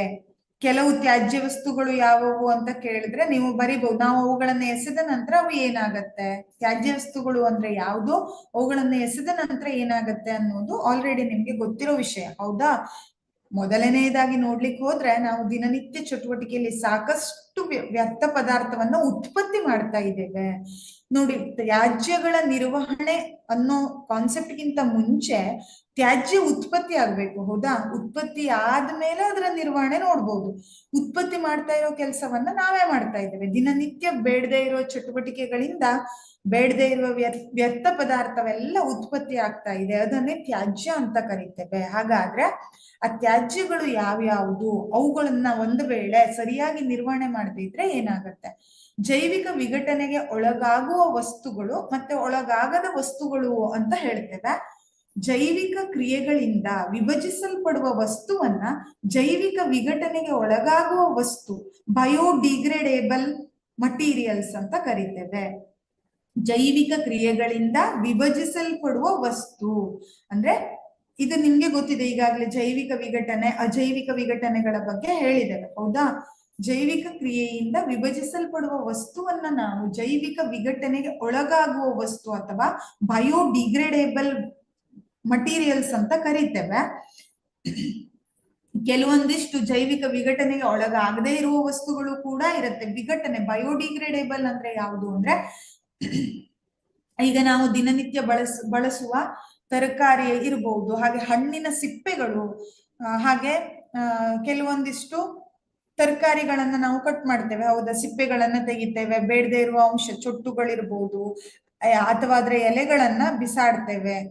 ಹೀಗೆ ಇವುಗಳೆಲ್ಲ ಏನಾಗತ್ತೆ ಅಂದ್ರೆ ಮಣ್ಣಿನಲ್ಲಿ ಜೈವಿಕ ಕ್ರಿಯೆಗೆ ಒಳಪಡತ್ತೆ. ಬಯೋಡಿಗ್ರೇಡೇಬಲ್ ಅಂತ ಹೇಳ್ತೇವೆ. ಇದು ಮಣ್ಣಿನಲ್ಲಿ ಕರಗತ್ತೆ ಅಂತ ಅರ್ಥ. ಕರಗದೇ ಇರುವ ವಸ್ತುಗಳನ್ನು ಕೂಡ ನಾವು ಹಲವಾರನ್ನ ನೋಡ್ತೇವೆ. ಇವುಗಳನ್ನ ಜೈವಿಕ ವಿಘಟನೆಗೆ ಒಳಗಾಗದ ವಸ್ತುಗಳು ಅಂತ ಕರಿತೇವೆ. ಇವೇನಾಗೋದಿಲ್ಲ, ಬಯೋಡಿಗ್ರೇಡೇಬಲ್ ಆಗೋದಿಲ್ಲ. ಇದನ್ನ ನಾನ್ ಬಯೋಡಿಗ್ರೇಡೇಬಲ್ ಕೆಟಗರಿಗೆ ಸೇರಿಸ್ತೇವೆ. ಜೈವಿಕ ಕ್ರಿಯೆಗಳಿಂದ ವಿಭಜಿಸಲ್ಪಡದ ಅಂದ್ರೆ ಜೈವಿಕ ಕ್ರಿಯೆಗೆ ಒಳಪಡದೇ ಇರುವ ವಸ್ತುಗಳನ್ನ, ಜೈವಿಕ ವಿಘಟನೆಗೆ ಒಳಗಾಗದ ವಸ್ತುವನ್ನ ನಾನ್ ಬಯೋಡಿಗ್ರೇಡೇಬಲ್ ಅಂತ ಕರಿತೇವೆ. ಅಂದ್ರೆ ಜೈವಿಕ ವಿಘಟನೆಗೆ ಒಳಗಾಗದೇ ಇರುವ ವಸ್ತುಗಳು. ಫಾರ್ ಎಕ್ಸಾಂಪಲ್ ಇಲ್ಲಿ ಚಿತ್ರವನ್ನ ಗಮನಿಸಿ, ಪ್ಲಾಸ್ಟಿಕ್ ಬಾಟಲ್ಗಳು ನೀವು ಎಷ್ಟೇ ದಿನ, ನೀವು ಎಷ್ಟು ತಿಂಗಳುಗಟ್ಲೆ ವರ್ಷಗಟ್ಲೆ ಭೂಮಿ ಮೇಲೆ ಇದ್ದು ಮಣ್ಣಿನಲ್ಲೇ ಇದ್ರೂ ಕೂಡ ಮಣ್ಣಿನಲ್ಲಿ ಅದು ಸಮರಸ ಆಗೋದಿಲ್ಲ. ಅಂದ್ರೆ ಮಣ್ಣಿನಲ್ಲಿ ಅದು ಕರಗೋದಿಲ್ಲ, ಕರಗದೆಯೇ ಹಾಗೆ ಉಳ್ಕೊಳ್ಳುತ್ತೆ. ಅದಕ್ಕಾಗಿ ಹೇಳ್ತಾರೆ ಪ್ಲಾಸ್ಟಿಕ್ ಅನ್ನ ಅವಾಯ್ಡ್ ಮಾಡಿ. ಒಂದ್ಸಲ ಬಂದಿತ್ತು ಮಾರ್ಕೆಟ್ ಅಲ್ಲಿ, ಪ್ಲಾಸ್ಟಿಕ್ ಅನ್ನ ತಗೊಂಡು ಹೋದವ್ರಿಗೆ ದಂಡ ಹಾಕ್ತಾರೆ ಅಂತ ಹೇಳಿ. ಒಂದಿಷ್ಟು ದಿನ ನಡೀತು, ಹೌದಾ, ಫಾಲೋ ಮಾಡೋರು ಮಾಡಿದ್ರು, ಮಾಡದೇ ಇದ್ದವರು ಒಂದ್ 4 ದಿನ ದಂಡ ಹಾಕ್ತಾರೆ ಅನ್ನೋ ಹೆದರಿಕೆಗೆ ಫಾಲೋ ಮಾಡಿದ್ರು. ಆಮೇಲೆ ಮತ್ತೆ ಪ್ಲಾಸ್ಟಿಕ್ ಬಂತು. ಈಗ ನೋಡಿ ಎಲ್ಲಿದೆ ರಿಸ್ಟ್ರಿಕ್ಷನ್ಸ್. ಪ್ಲಾಸ್ಟಿಕ್ ಬಾಟಲ್ಸ್ ಬಳಸ್ತಾರೆ, ಪಾಲಿಥೀನ್ ಬ್ಯಾಗ್ಗಳನ್ನೇ ನೋಡ್ತೇವೆ. ತರಕಾರಿ ತಗೊಳ್ಳಿ, ನೀವು ಮನೆಯಿಂದ ಬಯೋಡಿಗ್ರೇಡೇಬಲ್ ಬ್ಯಾಗ್ಸ್ ಗಳು ಬರ್ತಾ ಇದೆ, ಹೌದಾ, ಅವುಗಳನ್ನೇ ತಗೊಂಡು ಹೋಗ್ಬಿಟ್ರೆ ಪ್ಲಾಸ್ಟಿಕ್ ಬಳಕೆ ಕಡಿಮೆ ಆಗ್ತಿತ್ತು. ಅಲ್ಲಿ 100ರಲ್ಲಿ ಒಂದು 80 ಜನ ತಗೊಂಡೋದ್ರೆ 20 ಜನ ತಗೊಂಡು ಹೋಗೋದಿಲ್ಲ. ಅವ್ರಿಗಾಗ ಮತ್ತೆ ಪ್ಲಾಸ್ಟಿಕ್ ಬ್ಯಾಗ್ಗಳೇ ಬೇಕು. ಹಾಗಾಗಿ ಕಂಪ್ಲೀಟ್ ಆಗಿ ಪ್ಲಾಸ್ಟಿಕ್ ಅನ್ನ ಇವತ್ತಿನ ತನಕ ಅವಾಯ್ಡ್ ಮಾಡೋದಿಕ್ಕೆ ಆಗ್ಲಿಲ್ಲ. ಇವತ್ತು ಕೂಡ ಮಾರ್ಕೆಟ್ ಅಲ್ಲಿ ಪ್ಲಾಸ್ಟಿಕ್ ಬಾಟಲ್ಗಳು ಬರುತ್ತೆ, ಪಾಲಿಥೀನ್ ಬ್ಯಾಗ್ಗಳನ್ನ ನೋಡ್ತೇವೆ, ಹೌದಾ, ರಬ್ಬರ್ ಮಟೀರಿಯಲ್ಸ್ ಬರುತ್ತೆ. ಇವೆಲ್ಲ ಏನಿದು ನಾನ್ ಬಯೋಡಿಗ್ರೇಡೇಬಲ್ ಕೆಟಗರಿಗೆ ಸೇರುತ್ತೆ. ಸೊ ಇವುಗಳನ್ನೆಲ್ಲ ಜೈವಿಕ ವಿಘಟನೆಗೆ ಒಳಗಾಗದ ವಸ್ತುಗಳು ಅಂತ ಕರಿತೇವೆ. ಹಾಗೆ ನೆಕ್ಸ್ಟ್ ಅಲ್ಲಿ ಬಂದ್ರೆ, ಜೈವಿಕ ವಿಘಟನೆಗೆ ಒಳಗಾಗದ ವಸ್ತುಗಳಲ್ಲಿ ಗಾಜು ಮತ್ತೆ ರಬ್ಬರ್ ಕೂಡ ಹೌದು. ನೀವು ಅಬ್ಸರ್ವ್ ಮಾಡಿರ್ಬಹುದು, ಕಸ ತಗೊಂಡು ಹೋಗ್ಲಿಕ್ಕೆ ಪ್ರತಿಯೊಂದು ಕಡೆ ಈಗ ವ್ಯವಸ್ಥೆ ಆಗಿದೆ. ವಾರದಲ್ಲಿ 1 ದಿನನೋ 2 ದಿನನೋ ಕಸ ತಗೊಂಡು ಹೋಗ್ಲಿಕ್ಕೆ ಬರ್ತಾರೆ ಅಲ್ವಾ. ಸಾಂಗ್ ಹಾಕೊಂಡು, ದೊಡ್ಡದಾಗಿ ಸಾಂಗ್ ಹಾಕೊಂಡು ಒಂದು ಗಾಡಿ ಬರುತ್ತೆ, ಎಲ್ಲ ಕಡೆ ಬರ್ತಾ ಇದೆ ಆಲ್ಮೋಸ್ಟ್. ನಾವೇನ್ ಮಾಡ್ಬೇಕು, ಕಸವನ್ನ ಮೊದಲು ವಿಂಗಡಣೆ ಮಾಡ್ಬೇಕು, ಹಸಿ ಕಸ ಮತ್ತೆ ಒಣ ಕಸ ಅಂತ ಹೇಳಿ ವಿಂಗಡಣೆ ಮಾಡಿ. ಹಸಿ ಕಸ ತಗೊಂಡೋಗ್ಲಿಕ್ಕೆ ಪರ್ಟಿಕ್ಯುಲರ್ ಆಗಿ 1 ದಿನ ಬರ್ತಾರೆ, ಒಣ ಕಸ ತಗೊಂಡೋಗ್ಲಿಕ್ಕೆ 1 ದಿನ ಬರ್ತಾರೆ. ಇಲ್ಲ ಅಂದ್ರೆ ಒಟ್ಟಿಗೆ ಬೇರೆ ಬೇರೆ ವಿಂಗಡಣೆ ಮಾಡಿ ತಗೊಂಡು ಹೋಗ್ತಾರೆ, ಹಸಿ ಕಸ ಬೇರೆ ಒಣ ಕಸ ಬೇರೆ, ಹೌದಾ. ಅವುಗಳಲ್ಲಿ ಕೆಲವೊಂದ್ಸಲ ನೀವು ಗಾಜು ಮತ್ತೆ ರಬ್ಬರ್ ಅನ್ನ ಕೊಟ್ರೆ ತಗೊಳಲ್ಲ, ಹೌದಾ. ಯಾಕೆ ತಗೊಳಲ್ಲ ಅಂದ್ರೆ ಇದು ಜೈವಿಕ ವಿಘಟನೆಗೆ ಒಳಗಾಗೋದಿಲ್ಲ, ಇದನ್ನ ತಗೊಂಡು ಹೋಗಿ ಪ್ರಯೋಜನ ಇಲ್ಲ, ಇದು ಮಣ್ಣಿಗೆ ಸೇರದೆ ಇರುವ ವಸ್ತು ಅಂತ ಹೇಳಿ ಇದನ್ನ ತಗೊಂಡು ಹೋಗೋದಿಲ್ಲ. ಕೆಲವೊಂದು ಕಡೆ ತಗೊಂಡು ಹೋಗ್ಬಹುದು, ಕೆಲವೊಂದು ಏರಿಯಾಗಳಲ್ಲಿ ಜೈವಿಕ ವಿಘಟನೆ ಆಗದೆ ಇರುವ ವಸ್ತುಗಳನ್ನ ತಗೊಂಡು ಹೋಗೋದಿಲ್ಲ. ಅದರಲ್ಲಿ ಗಾಜು ಮತ್ತೆ ರಬ್ಬರ್ ಕೂಡ ಹೌದು. ರಬ್ಬರ್ ಅನ್ನ ನಾವು ಟೈರ್ಗಳು, ವೆಹಿಕಲಿನ ಟೈರ್ಗಳಲ್ಲಿ ನೋಡ್ತೇವೆ ಜಾಸ್ತಿ, ಹೌದಾ. ನೋಡಿ, ಆ ಟೈರಿಗೆ ನೀವು ಬೆಂಕಿ ಕೊಟ್ಟರು ಕೂಡ ಅದರಿಂದ ಎಷ್ಟು ವಾಯು ಮಾಲಿನ್ಯ ಆಗತ್ತೆ ಅಂತ ಹೇಳಲಿಕ್ಕೆ ಸಾಧ್ಯ ಇಲ್ಲ. ಅಷ್ಟಾದ್ರೂ ಕೂಡ ಅದು ಕಂಪ್ಲೀಟ್ ಆಗಿ ಸುಟ್ಟು ಹೋಗೋದು ಇಲ್ಲ. ಹಾಗಾಗಿ ರಬ್ಬರ್ ಮತ್ತೆ ಗಾಜು ಇವೆಲ್ಲ ವಿಘಟನೆಗೆ ರಬ್ಬರ್, ಗಾಜು, ಪ್ಲಾಸ್ಟಿಕ್ ಇವುಗಳೆಲ್ಲ ವಿಘಟನೆಗೆ ಒಳಗಾಗದ ವಸ್ತುಗಳು ಅಂತ ಹೇಳ್ತೇವೆ. ಈ ವಸ್ತುಗಳು ಜಡವಾಗಿರಬಹುದು ಮತ್ತು ಪರಿಸರದಲ್ಲಿ ದೀರ್ಘಕಾಲದವರೆಗೆ ಹಾಗೆಯೇ ಉಳಿದು ಬಿಡಬಹುದು, ಅಥವಾ ಪರಿಸರ ವ್ಯವಸ್ಥೆಯ ಅನೇಕ ಜೀವಿಗಳಿಗೆ ಹಾನಿಯನ್ನು ಕೂಡ ಉಂಟು ಮಾಡಬಹುದು. ಇದಿಷ್ಟನ್ನ ನಾವು ನೋಡ್ತೇವೆ. ಇದು ಪರಿಸರದಲ್ಲಿ ದೀರ್ಘಕಾಲದವರೆಗೆ ಹಾಗೆ ಇರುತ್ತೆ. ಆಗ್ಲೇ ಹೇಳಿದೆ, ಒಂದು ಪ್ಲಾಸ್ಟಿಕ್ ಅನ್ನ, ನೀವು ಪ್ಲಾಸ್ಟಿಕ್ ಬಾಟಲ್ ಅನ್ನ ಮಣ್ಣಿನ ಮೇಲೆ ಒಗೆದ್ರೆ ಅಥವಾ ನೆಲದ ಮೇಲೆ ಬಿಸಾಡಿದ್ರೆ ಎಷ್ಟೇ ಟೈಮ್ ಕಳೆದ್ರೂ ಕೂಡ ಅದು ಹಾಗೆ ಇರುತ್ತೆ, ಮಣ್ಣಿನಲ್ಲಿ ಸೇರೋದಿಲ್ಲ, ಜೈವಿಕ ವಿಘಟನೆ ಆಗೋದಿಲ್ಲ ಅಂತ ಹೇಳ್ತೇವೆ. ಅಥವಾ ಪರಿಸರ ವ್ಯವಸ್ಥೆಯ ಅನೇಕ ಜೀವಿಗಳಿಗೆ ಹಾನಿಯನ್ನ ಉಂಟು ಮಾಡುತ್ತೆ. ಜೀವಿಗಳಿಗೆ ಹಾನಿ ಹೇಗೆ ಅಂದ್ರೆ, ಮನುಷ್ಯರಿಗೆ ಅಂತ ಬಂದ್ರೆ ಮನುಷ್ಯರಿಗೆ ವಾಯು ಮಾಲಿನ್ಯ ಉಂಟಾಗತ್ತೆ, ಹಾಗೆ ಪರಿಶುದ್ಧವಾದ ಗಾಳಿ ಸಿಗೋದಿಲ್ಲ, ಮಣ್ಣಿನ ಮಾಲಿನ್ಯ ಕೂಡ ಉಂಟಾಗತ್ತೆ. ಇನ್ನು ಉಳಿದ ಜೀವಿಗಳು, ಪ್ರಾಣಿಗಳಿರ್ಬಹುದು, ಹಾಗೆ ಹಲವಾರು ಜೀವಿಗಳನ್ನ ನೋಡಿದ್ರೆ ಕೆಲವೊಂದ್ಸಲ ಇದು ಎಷ್ಟು ಅಪಾಯ ಅಂತಂದ್ರೆ, ನಾವು ನೋಡಿರ್ಬಹುದು, ಆಕಳಿನಂತಹ ಪ್ರಾಣಿಗಳು ಪ್ಲಾಸ್ಟಿಕ್ ಅನ್ನ, ಏನೋ ಒಂದು ಆಹಾರವನ್ನ ತಿನ್ನೋ ಬರದಲ್ಲಿ ಪ್ಲಾಸ್ಟಿಕ್ ಅನ್ನು ತಿನ್ನುತ್ತೆ ಪಾಪ ಎಷ್ಟೋ ಸಲ. ಅದು ಜೀರ್ಣ ಆಗೋದಿಲ್ಲ ದೇಹದಲ್ಲಿ, ಅದಕ್ಕೆ ಹಲವಾರು ತೊಂದರೆ ಉಂಟಾಗತ್ತೆ ಆ ಜೀವಿಗೆ. ಹಾಗಾಗಿ ಈ ರೂಪದಲ್ಲಿ ನಾವು ಪರಿಸರ ವ್ಯವಸ್ಥೆ ಅನೇಕ ಜೀವಿಗಳಿಗೆ ಹಾನಿಯನ್ನು ಉಂಟು ಮಾಡುತ್ತೆ ಅನ್ನೋದನ್ನ ಗಮನಿಸ್ತೇವೆ. ನೆಕ್ಸ್ಟ್ ಅಲ್ಲಿ ನಮ್ಮ ಜೀವನ ಶೈಲಿಯ ಪಾತ್ರ ಏನು, ಈ ಪರಿಸರದ ಮೇಲೆ ನಮ್ಮ ಚಟುವಟಿಕೆಯಿಂದ ಅನೇಕ ತೊಂದರೆ ಆಗ್ತಾ ಇದೆ, ಅದರಿಂದ ನಮ್ಮ ಜೀವನ ಶೈಲಿಯ ಪಾತ್ರ ಏನು ಅಂತ ಬಂದ್ರೆ, ನಗರ ಅಥವಾ ಪಟ್ಟಣಗಳಲ್ಲಿ ಕಂಡು ಬರುವ ಕಸದ ರಾಶಿ ಹಾಗೂ ವಿಲೇವಾರಿ ಸಮಸ್ಯೆ, ಇದು ಇಂಪಾರ್ಟೆಂಟು. ಈ ಸಮಸ್ಯೆ ಹೌದು. ಈಗ ನಾನು ಹೇಳ್ದೆ ಕಸದ ಗಾಡಿ ಬರುತ್ತೆ, ಕಸವನ್ನ ಕೊಡ್ತೇವೆ, ಹಸಿ ಕಸ ಒಣ ಕಸ ಅಂತ ಬೇರೆ ಮಾಡಿ ಕೊಡ್ತೇವೆ. ಆದ್ರೆ ಎಷ್ಟೋ ಕಡೆ ಹಳ್ಳಿಗಳಲ್ಲಿ ಒಳಗಡೆ ಮನೆಗಳಿರುತ್ತೆ, ಕಾಡಿನ ಮಧ್ಯದಲ್ಲಿ ಇರುತ್ತೆ ಕೆಲವೊಂದಿಷ್ಟು ಮನೆಗಳು. ಕೆಲವೊಂದಿಷ್ಟು ಮನೆಗಳಿಗೆ ರೋಡ್ ಇರೋದಿಲ್ಲ, ರೋಡಿನ ವ್ಯವಸ್ಥೆ ಇರೋದಿಲ್ಲ. ಅಂತ ಕಡೆಗಳಲ್ಲಿ ಏನಾಗೋದಿಲ್ಲ, ಈ ಕಸವನ್ನ ತಗೊಂಡು ಹೋಗೋ ಗಾಡಿಗಳು ಹೋಗೋದಿಲ್ಲ. ಈಗ ಮ್ಯಾಕ್ಸಿಮಮ್ ಆಗಿ ಪೇಟೆ ಸೈಡ್ ನೋಡಿದ್ರೆ ಡೆವಲಪ್ ಆಗಿದೆ, ಪೇಟೆಗಳಿಗೆ ಪರ್ಟಿಕ್ಯುಲರ್ ಆಗಿ ಎಲ್ಲಾ ಮನೆಗಳ ಹತ್ರ ಬರೋ ಹಾಗೆ ರೋಡ್ಗಳಿವೆ, ವೆಹಿಕಲ್ಗಳು ಬರುತ್ತೆ, ತಗೊಂಡು ಹೋಗುತ್ತೆ. ಬಟ್ ಕೆಲವೊಂದ್ ಕಡೆ ಏನಾಗತ್ತೆ ಅಂದ್ರೆ, ಕೆಲವೊಂದು ನಗರಗಳಲ್ಲಿ, ಸಣ್ಣ ಪುಟ್ಟ ಹಳ್ಳಿಗಳಲ್ಲಿ ಈ ವ್ಯವಸ್ಥೆಯನ್ನ ನಾವು ನೋಡೋದಿಲ್ಲ. ಆಗ ಅವ್ರು ಏನ್ ಮಾಡ್ಬೇಕು, ಆ ಕಸವನ್ನ ಏನಾದ್ರೂ ಮಾಡ್ಬೇಕಲ್ವಾ, ಮನೇಲಿ ಇಟ್ಕೊಳ್ಳೋದಿಕ್ ಆಗೋದಿಲ್ಲ. ಯಾಕೆ ಹೇಳಿ, ನಮ್ಗೆ ಮನೆ ಅತ್ಯಂತ ಶುಚಿಯಾಗಿರ್ಬೇಕು, ರೋಡು ಮತ್ತೆ ಬೇರೆಯವ್ರ ಜಾಗ ಏನಾದ್ರೂ ಪರವಾಗಿಲ್ಲ, ಹೌದಾ? ಮನುಷ್ಯ ಯಾವಾಗ್ಲೂ ಸ್ವಾರ್ಥಿನೇ, ಅವನ್ ತನ್ನ ಜಾಗದ ಬಗ್ಗೆ ಮಾತ್ರ ಯೋಚನೆ ಮಾಡ್ತಾನೆ. ಸೊ ನಾವೇನ್ ಮಾಡ್ತೇವೆ ಅಂದ್ರೆ, ಈ ಕಸದ ರಾಶಿಯನ್ನ ತಗೊಂಡೋಗಿ ವಿಲೇವಾರಿ ಮಾಡೋದು ಹೇಗೆ ಅನ್ನೋ ಸಮಸ್ಯೆ ಬರುತ್ತೆ. ಆ ವೆಹಿಕಲ್ಗಳು ಯಾವ್ಯಾವ ನಗರ ಅಥವಾ ಪಟ್ಟಣ ಅಥವಾ ಹಳ್ಳಿಗಳಿಗೆ ಹೋಗೋದಿಲ್ವೋ ಅಲ್ಲೆಲ್ಲ ಕಂಡಲ್ಲಿ ಕಸವನ್ನ ಒಗಿತಾರೆ. ಬೇಕಾಬಿಟ್ಟಿ ಕಸದ ರಾಶಿಯನ್ನ ನೋಡ್ತೇವೆ, ಹೌದಾ? ಅದು ಒಂದಿಷ್ಟು ರಟ್ಟಿನ ರಾಶಿ ಇರ್ಬಹುದು. ರಟ್ಟಾದ್ರೆ ಏನಾಗತ್ತೆ ಅಂದ್ರೆ, ಒಂದಿಷ್ಟು ಮಳೆ ಬಂದ್ರೆ ಭೂಮಿಯಲ್ಲಿ ವಿಘಟನೆ ಆಗತ್ತೆ. ಆದ್ರೆ ಈ ಗಾಜು, ರಬ್ಬರ್ ಹಾಗೆ ಪ್ಲಾಸ್ಟಿಕ್, ಪಾಲಿಥಿನ್ ಬ್ಯಾಗ್ಗಳಂತವುಗಳನ್ನ ಕಂಡಲ್ಲಿ ಎಸೆದ್ರೆ ಅವು ಎಷ್ಟೇ ವರ್ಷ ಕಳೀಲಿ ಹಾಗೇ ಉಳ್ಕೊಳ್ಳುತ್ತೆ, ಅದರ ನಿರ್ವಹಣೆಗೆ ಸಾಧ್ಯನೇ ಇಲ್ಲ ಅಂತ ಹೇಳ್ತಾರೆ. ಇದು ಒಂದು ನಗರ ಅಥವಾ ಪಟ್ಟಣಗಳಲ್ಲಿ ಕಂಡು ಬರುವ ಕಸದ ರಾಶಿ ಮತ್ತು ವಿಲೇವಾರಿ ಸಮಸ್ಯೆ ಹೀಗೂ ಉಂಟಾಗತ್ತೆ. ಇಲ್ಲ ಅಂದ್ರೆ ಎಷ್ಟೋ ಕಡೆಗಳಲ್ಲಿ ಬೇಜವಾಬ್ದಾರಿಯಿಂದನೂ ನಾವು ಈ ತರದ್ದನ್ನ ನೋಡ್ತೇವೆ. ಬೇಜವಾಬ್ದಾರಿ ಅಂದ್ರೆ, ಕಸದ ಗಾಡಿ ಬರುತ್ತೆ, ಇವರ ಜೀವನ ಶೈಲಿಯಲ್ಲೇ ಜನರು ಬ್ಯುಸಿ ಆಗ್ಬಿಡ್ತಾರೆ, ಅವ್ರಿಗೆ ಕಸ ಕೊಡೋದಿಕ್ಕೆ ಪುರ್ಸೊತ್ತು ಇಲ್ಲ, ಬೇಕಾಗೂ ಇಲ್ಲ, ಹೌದಾ? ಹಾಗಾಗಿ ಅಂತ ಬೇಜವಾಬ್ದಾರಿ ಮನುಷ್ಯರು ಏನ್ ಮಾಡ್ತಾರೆ ಅಂದ್ರೆ, ತಮ್ಮ ಜಾಗ ಬಿಟ್ಟು ಬೇರೆಯವ್ರ ಜಾಗಕ್ಕೆ ತಗೊಂಡೋಗಿ ಕಸ ಎಸೆಯೋದು, ಇಲ್ಲ ಅಂದ್ರೆ ಅವುಗಳನ್ನ ಸುಟ್ಟಾಕಿ ವಾಯು ಮಾಲಿನ್ಯ ಮಾಡೋದು, ಹೀಗೆ ಈ ತರದ್ದನ್ನೆಲ್ಲ ಮಾಡ್ತಾ ಇದ್ದಾರೆ. ಇವುಗಳಿಗೆಲ್ಲ ಪ್ರಮುಖ ಕಾರಣ ನಮ್ಮ ಜೀವನ ಶೈಲಿ ಹೇಗೆ ಪಾತ್ರ ವಹಿಸುತ್ತೆ ಅನ್ನೋದನ್ನ ನಾವು ಮುಂದೆ ನೋಡೋಣ. ನೋಡಿ, ಇಲ್ಲಿ ಬದಲಾದ ಪ್ಯಾಕೇಜಿಂಗ್ ವಿಧಾನಗಳು ಕೂಡ ನಮ್ಮ ತ್ಯಾಜ್ಯ ವಸ್ತುಗಳನ್ನ ಜೈವಿಕ ವಿಘಟನೆಗೆ ಒಳಗಾಗದ ವಸ್ತುಗಳನ್ನಾಗಿ ಮಾಡುತ್ತೆ. ಇದು ಜೀವನ ಶೈಲಿಯ ಪಾತ್ರ ಅಂತ ಬಂದ್ರೆ ಇದನ್ನ ಉತ್ತಮ ಉದಾಹರಣೆಯಾಗಿ ಕೊಡ್ಬೋದು. ಬದಲಾದ ಪ್ಯಾಕೇಜಿಂಗ್ ವಿಧಾನ, ಎಲ್ಲ ಪ್ಯಾಕೇಜಿಂಗ್ ವಿಧಾನದಲ್ಲೂ ಬದಲಾವಣೆಯನ್ನ ನೋಡ್ತೇವೆ, ಹೌದಾ? ಒಂದು ಹೋಟೆಲಿಗೆ ಹೋದ್ರೆ ಪಾರ್ಸಲ್ ತಗೊಂಡ್ ಬಂದ್ರೆ ಅಲ್ಲಿ ಫುಡ್ ಪಾರ್ಸಲ್ ಮಾಡೋ ವಿಧಾನವನ್ನ ನೋಡ್ಬಹುದು. ಹಾಗೆ ಕುಡಿಯೋದಿಕ್ಕೆ ನಾವು ತಂಪು ಪಾನೀಯಗಳನ್ನು ಅಥವಾ ನೀರನ್ನು ತಗೊಂಡ್ರೆ ಬಾಟಲ್ಗಳ ಸಿಸ್ಟಮ್ ಅಲ್ಲೂ ಕೂಡ ತ್ಯಾಜ್ಯ ಉತ್ಪತ್ತಿ ಮಾಡೋದನ್ನ ಕಾಣ್ತೇವೆ, ಪ್ಲಾಸ್ಟಿಕ್ ಬಾಟಲ್ಗಳು ಇರತ್ತೆ, ಹೌದಾ? ಹಾಗೆ ಈ ಪಾರ್ಸಲ್ ತರ್ತೀವಲ್ವಾ ಬ್ಯಾಗ್ಗಳು, ಇದು ಕೂಡ ಪಾಲಿಥಿನ್ ಬ್ಯಾಗ್ಗಳೇ ಆಗಿರತ್ತೆ, ಪ್ಲಾಸ್ಟಿಕ್ ಆಗಿರತ್ತೆ, ಆಲ್ಮೋಸ್ಟ್ ಪ್ಲಾಸ್ಟಿಕ್ ಇರತ್ತೆ. ಇದು ಕೂಡ ಪ್ರಮುಖವಾಗಿ ಕಾರಣ. ಅದೇ ನಾವು ಸ್ವಲ್ಪ ಹಿಂದಿನ ತಲೆಮಾರು ಅಂದ್ರೆ ಹಿಂದಿನ ಕಾಲಕ್ಕೆ ನಾವು ಕಂಪೇರ್ ಮಾಡಿದ್ರೆ, ಹಿಂದಿನ ಕಾಲದವರು ಗೊತ್ತಿದ್ದೋ ಗೊತ್ತಿಲ್ದೇನೋ ಅವರ ಜೀವನ ಶೈಲಿಯಲ್ಲಿ ಅಪಾಯಕಾರಿ ವಸ್ತುಗಳನ್ನ ಕಡಿಮೆನೆ ಬಳಸ್ತಾ ಇದ್ರು ಅಂತ ಹೇಳ್ಬೋದು ನಾವು. ಯಾಕಂದ್ರೆ ಕುಡಿಯೋದಿಕ್ಕೆ ಮಣ್ಣಿನ ಮಡಿಕೆಗಳನ್ನ ನೀರಿನ ಸಂಗ್ರಹಣೆಗಾಗಿ ಬಳಸ್ತಾ ಇದ್ರು. ಹಾಗೆ ಪ್ಯಾಕೇಜಿಂಗ್ ಅಂತ ಬಂದ್ರೆ ಈ ಪ್ಲಾಸ್ಟಿಕ್ಗಳಿಗಿಂತ ಪೇಪರ್ ಅನ್ನ ಬಳಸ್ತಾ ಇದ್ರು. ಹೀಗೆ ಹಲವಾರು ವಿಧಾನಗಳನ್ನ ಅವರಿಗೆ ಗೊತ್ತಿದ್ದೋ ಗೊತ್ತಿಲ್ದೇನೋ ಅವರ ಜೀವನ ಶೈಲಿಯಿಂದ ಪರಿಸರಕ್ಕೆ ಹಾನಿ ಆಗೋದು ಅತ್ಯಂತ ಕಡಿಮೆ ಈಗಿನ ಜನರೇಷನ್ಗೆ ಕಂಪೇರ್ ಮಾಡಿದ್ರೆ. ಯಾಕೆ ಅಂದ್ರೆ ನಮ್ಮ ಲೈಫ್ ಸ್ಟೈಲೇ ಹಾಗಾಗ್ಬಿಟ್ಟಿದೆ. ನಮ್ಗೆ ಪ್ಲಾಸ್ಟಿಕ್ಕು ಹಾಗೆ ತ್ಯಾಜ್ಯ ವಸ್ತುಗಳನ್ನ ಬಳಸದೆ ಬದುಕೋದಿಕ್ಕೆ ಬರೋದಿಲ್ಲ, ಅಷ್ಟರ ಮಟ್ಟಿಗೆ ಅವುಗಳ ಮೇಲೆ ಅವಲಂಬನೆಯನ್ನ ಹೊಂದಿದ್ದೇವೆ.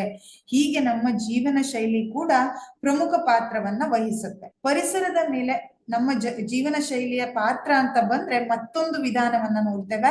ಯಾವುದೇ ಪ್ರೇಕ್ಷಣಿಕ ಸ್ಥಳಕ್ಕೆ ನಾವು ಭೇಟಿ ನೀಡಿದಾಗ್ಲೂ ಸಹ ಆಹಾರ ಖಾಲಿ ಪೊಟ್ಟಣಗಳನ್ನ ಅಲ್ಲಲ್ಲೇ ಬಿಸಾಡೋದು. ನೋಡಿ, ಇಲ್ಲಿ ನೀವು ಈ ಚಿತ್ರದಲ್ಲಿ ಅಬ್ಸರ್ವ್ ಮಾಡ್ತಿರ್ಬಹುದು, ಕಾಲುವೆಗಳಲ್ಲಿ ಕಸದ ರಾಶಿ ಇರುತ್ತೆ, ಹೌದಾ?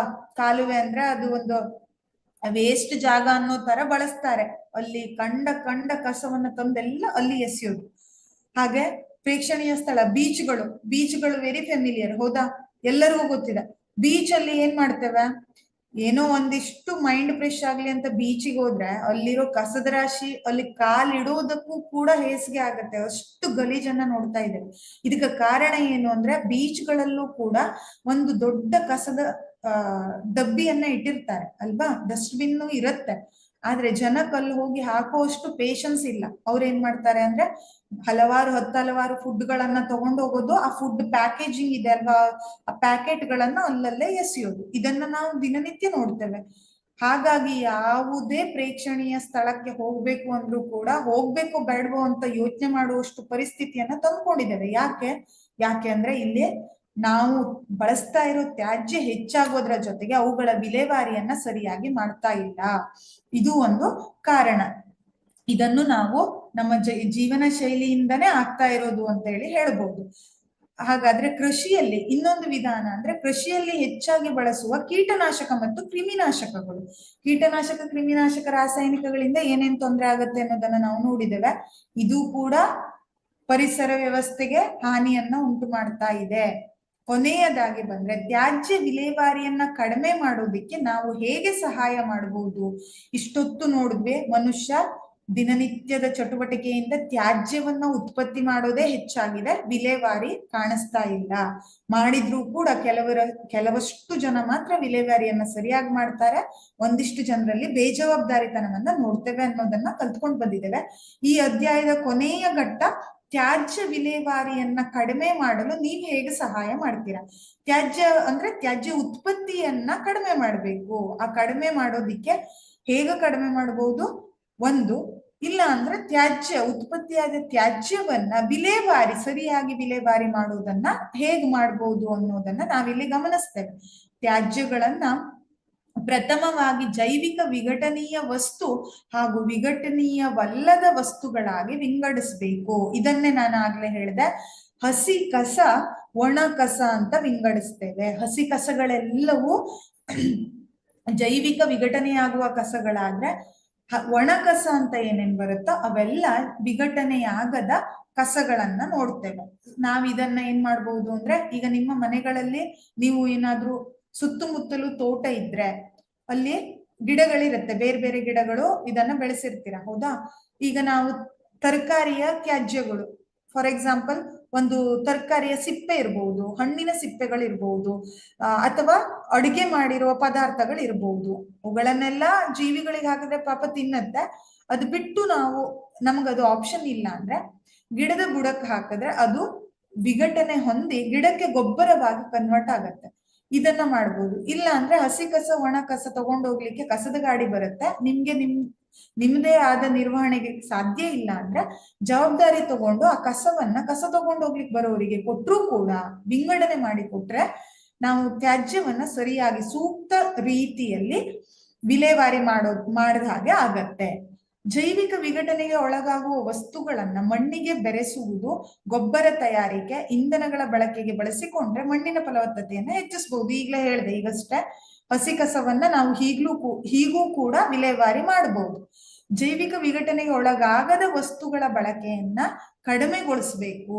ಮೊದಲನೇದಾಗಿ ಜೈವಿಕ ವಿಘಟನೆ ಆಗದೆ ಇರುವ ವಸ್ತುಗಳ ಬಳಕೆಯನ್ನ ಕಡಿಮೆಗೊಳಿಸಿದ್ರೆ ಅತಿ ಉತ್ತಮ. ವಿಲೇವಾರಿಗಿಂತ ಉತ್ತಮವಾದ ಕೆಲಸ ಅಂದ್ರೆ ಯಾವುದು? ಪಾಲಿಥಿನ್ ಬ್ಯಾಗ್ಗಳು, ಪ್ಲಾಸ್ಟಿಕ್ ಬ್ಯಾಗ್ ಅನ್ನ ತರಕಾರಿ ತರೋದಿಕ್ಕೆ, ಹಣ್ಣು ತರೋದಿಕ್ಕೆ ತಗೊಂಡೋಗೋ ಬದಲು ಬಯೋಡಿಗ್ರೇಡೇಬಲ್ ಬ್ಯಾಗ್ಗಳು ಬಂದಿದೆ ಈಗ, ಹೌದಾ?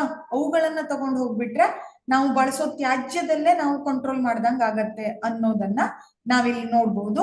ಈ ವಸ್ತುಗಳನ್ನ ಪುನರ್ಬಳಕೆ ಮಾಡೋ ಮೂಲಕ ನಾವೇನ್ ಮಾಡ್ದಾಗತ್ತೆ, ತ್ಯಾಜ್ಯವನ್ನ ಅತ್ಯುತ್ತಮ ರೀತಿಯಲ್ಲಿ ನಿರ್ವಹಣೆ ಮಾಡಿದಾಗ ಆಗುತ್ತೆ. ಹಾಗೆ ಸಾರ್ವಜನಿಕರಲ್ಲಿ ಜಾಗೃತಿ ಮೂಡಿಸೋ ಕಾರ್ಯಕ್ರಮವನ್ನ ಹಮ್ಮಿಕೊಳ್ಬೇಕು. ಇದು ಅತ್ಯುತ್ತಮವಾದ ಕೆಲಸ. ಎಷ್ಟೇ ಜಾಗೃತಿ ಹೇಳಿದ್ರು ಕೂಡ ಒಂದಿಷ್ಟು ಜನರಲ್ಲಿ ಜಾಗೃತಿ ಬರೋದೇ ಇಲ್ಲ. ಪದೇ ಒತ್ತಾಯ ಪೂರ್ವಕವಾಗಿ ನೀವು ಅದೇ ಜಾಗೃತಿ ಮಾಡೋ ಕೆಲಸವನ್ನ ಮಾಡಿದ್ರೆ ಒಂದಿಷ್ಟು ಜನ ತಿದ್ಕೊಳ್ಬಹುದು ಅನ್ನೋ ದೃಷ್ಟಿಯಿಂದ ಜಾಗೃತಿ ಮೂಡಿಸೋ ಕೆಲಸವನ್ನ ಮಾಡಿದ್ರೆ ಅತಿ ಉತ್ತಮ ಅಂತ ಹೇಳ್ತೇವೆ. ಇದಿಷ್ಟು ತ್ಯಾಜ್ಯವನ್ನ ಉತ್ಪತ್ತಿ ಮಾಡೋದನ್ನ ಕಂಟ್ರೋಲ್ ಮಾಡೋ ವಿಧಾನ. ಹಾಗೆ ಒಂದು ವೇಳೆ ಉತ್ಪತ್ತಿ ಆದ್ರೆ ಅದನ್ನ ವ್ಯವಸ್ಥಿತವಾಗಿ ವಿಲೇವಾರಿ ಮಾಡೋ ವಿಧಾನದ ಬಗ್ಗೆ ತಿಳ್ಕೊಂಡಿದ್ದೇವೆ. ಇಲ್ಲಿಗೆ ನಮ್ಮ ಪರಿಸರ ಅಧ್ಯಾಯ ಮುಗಿತಾ ಇದೆ. ನಾವು ಮುಂದಿನ ಕ್ಲಾಸಲ್ಲಿ ಬೇರೆ ಅಧ್ಯಾಯದೊಂದಿಗೆ ಸಿಗೋಣ.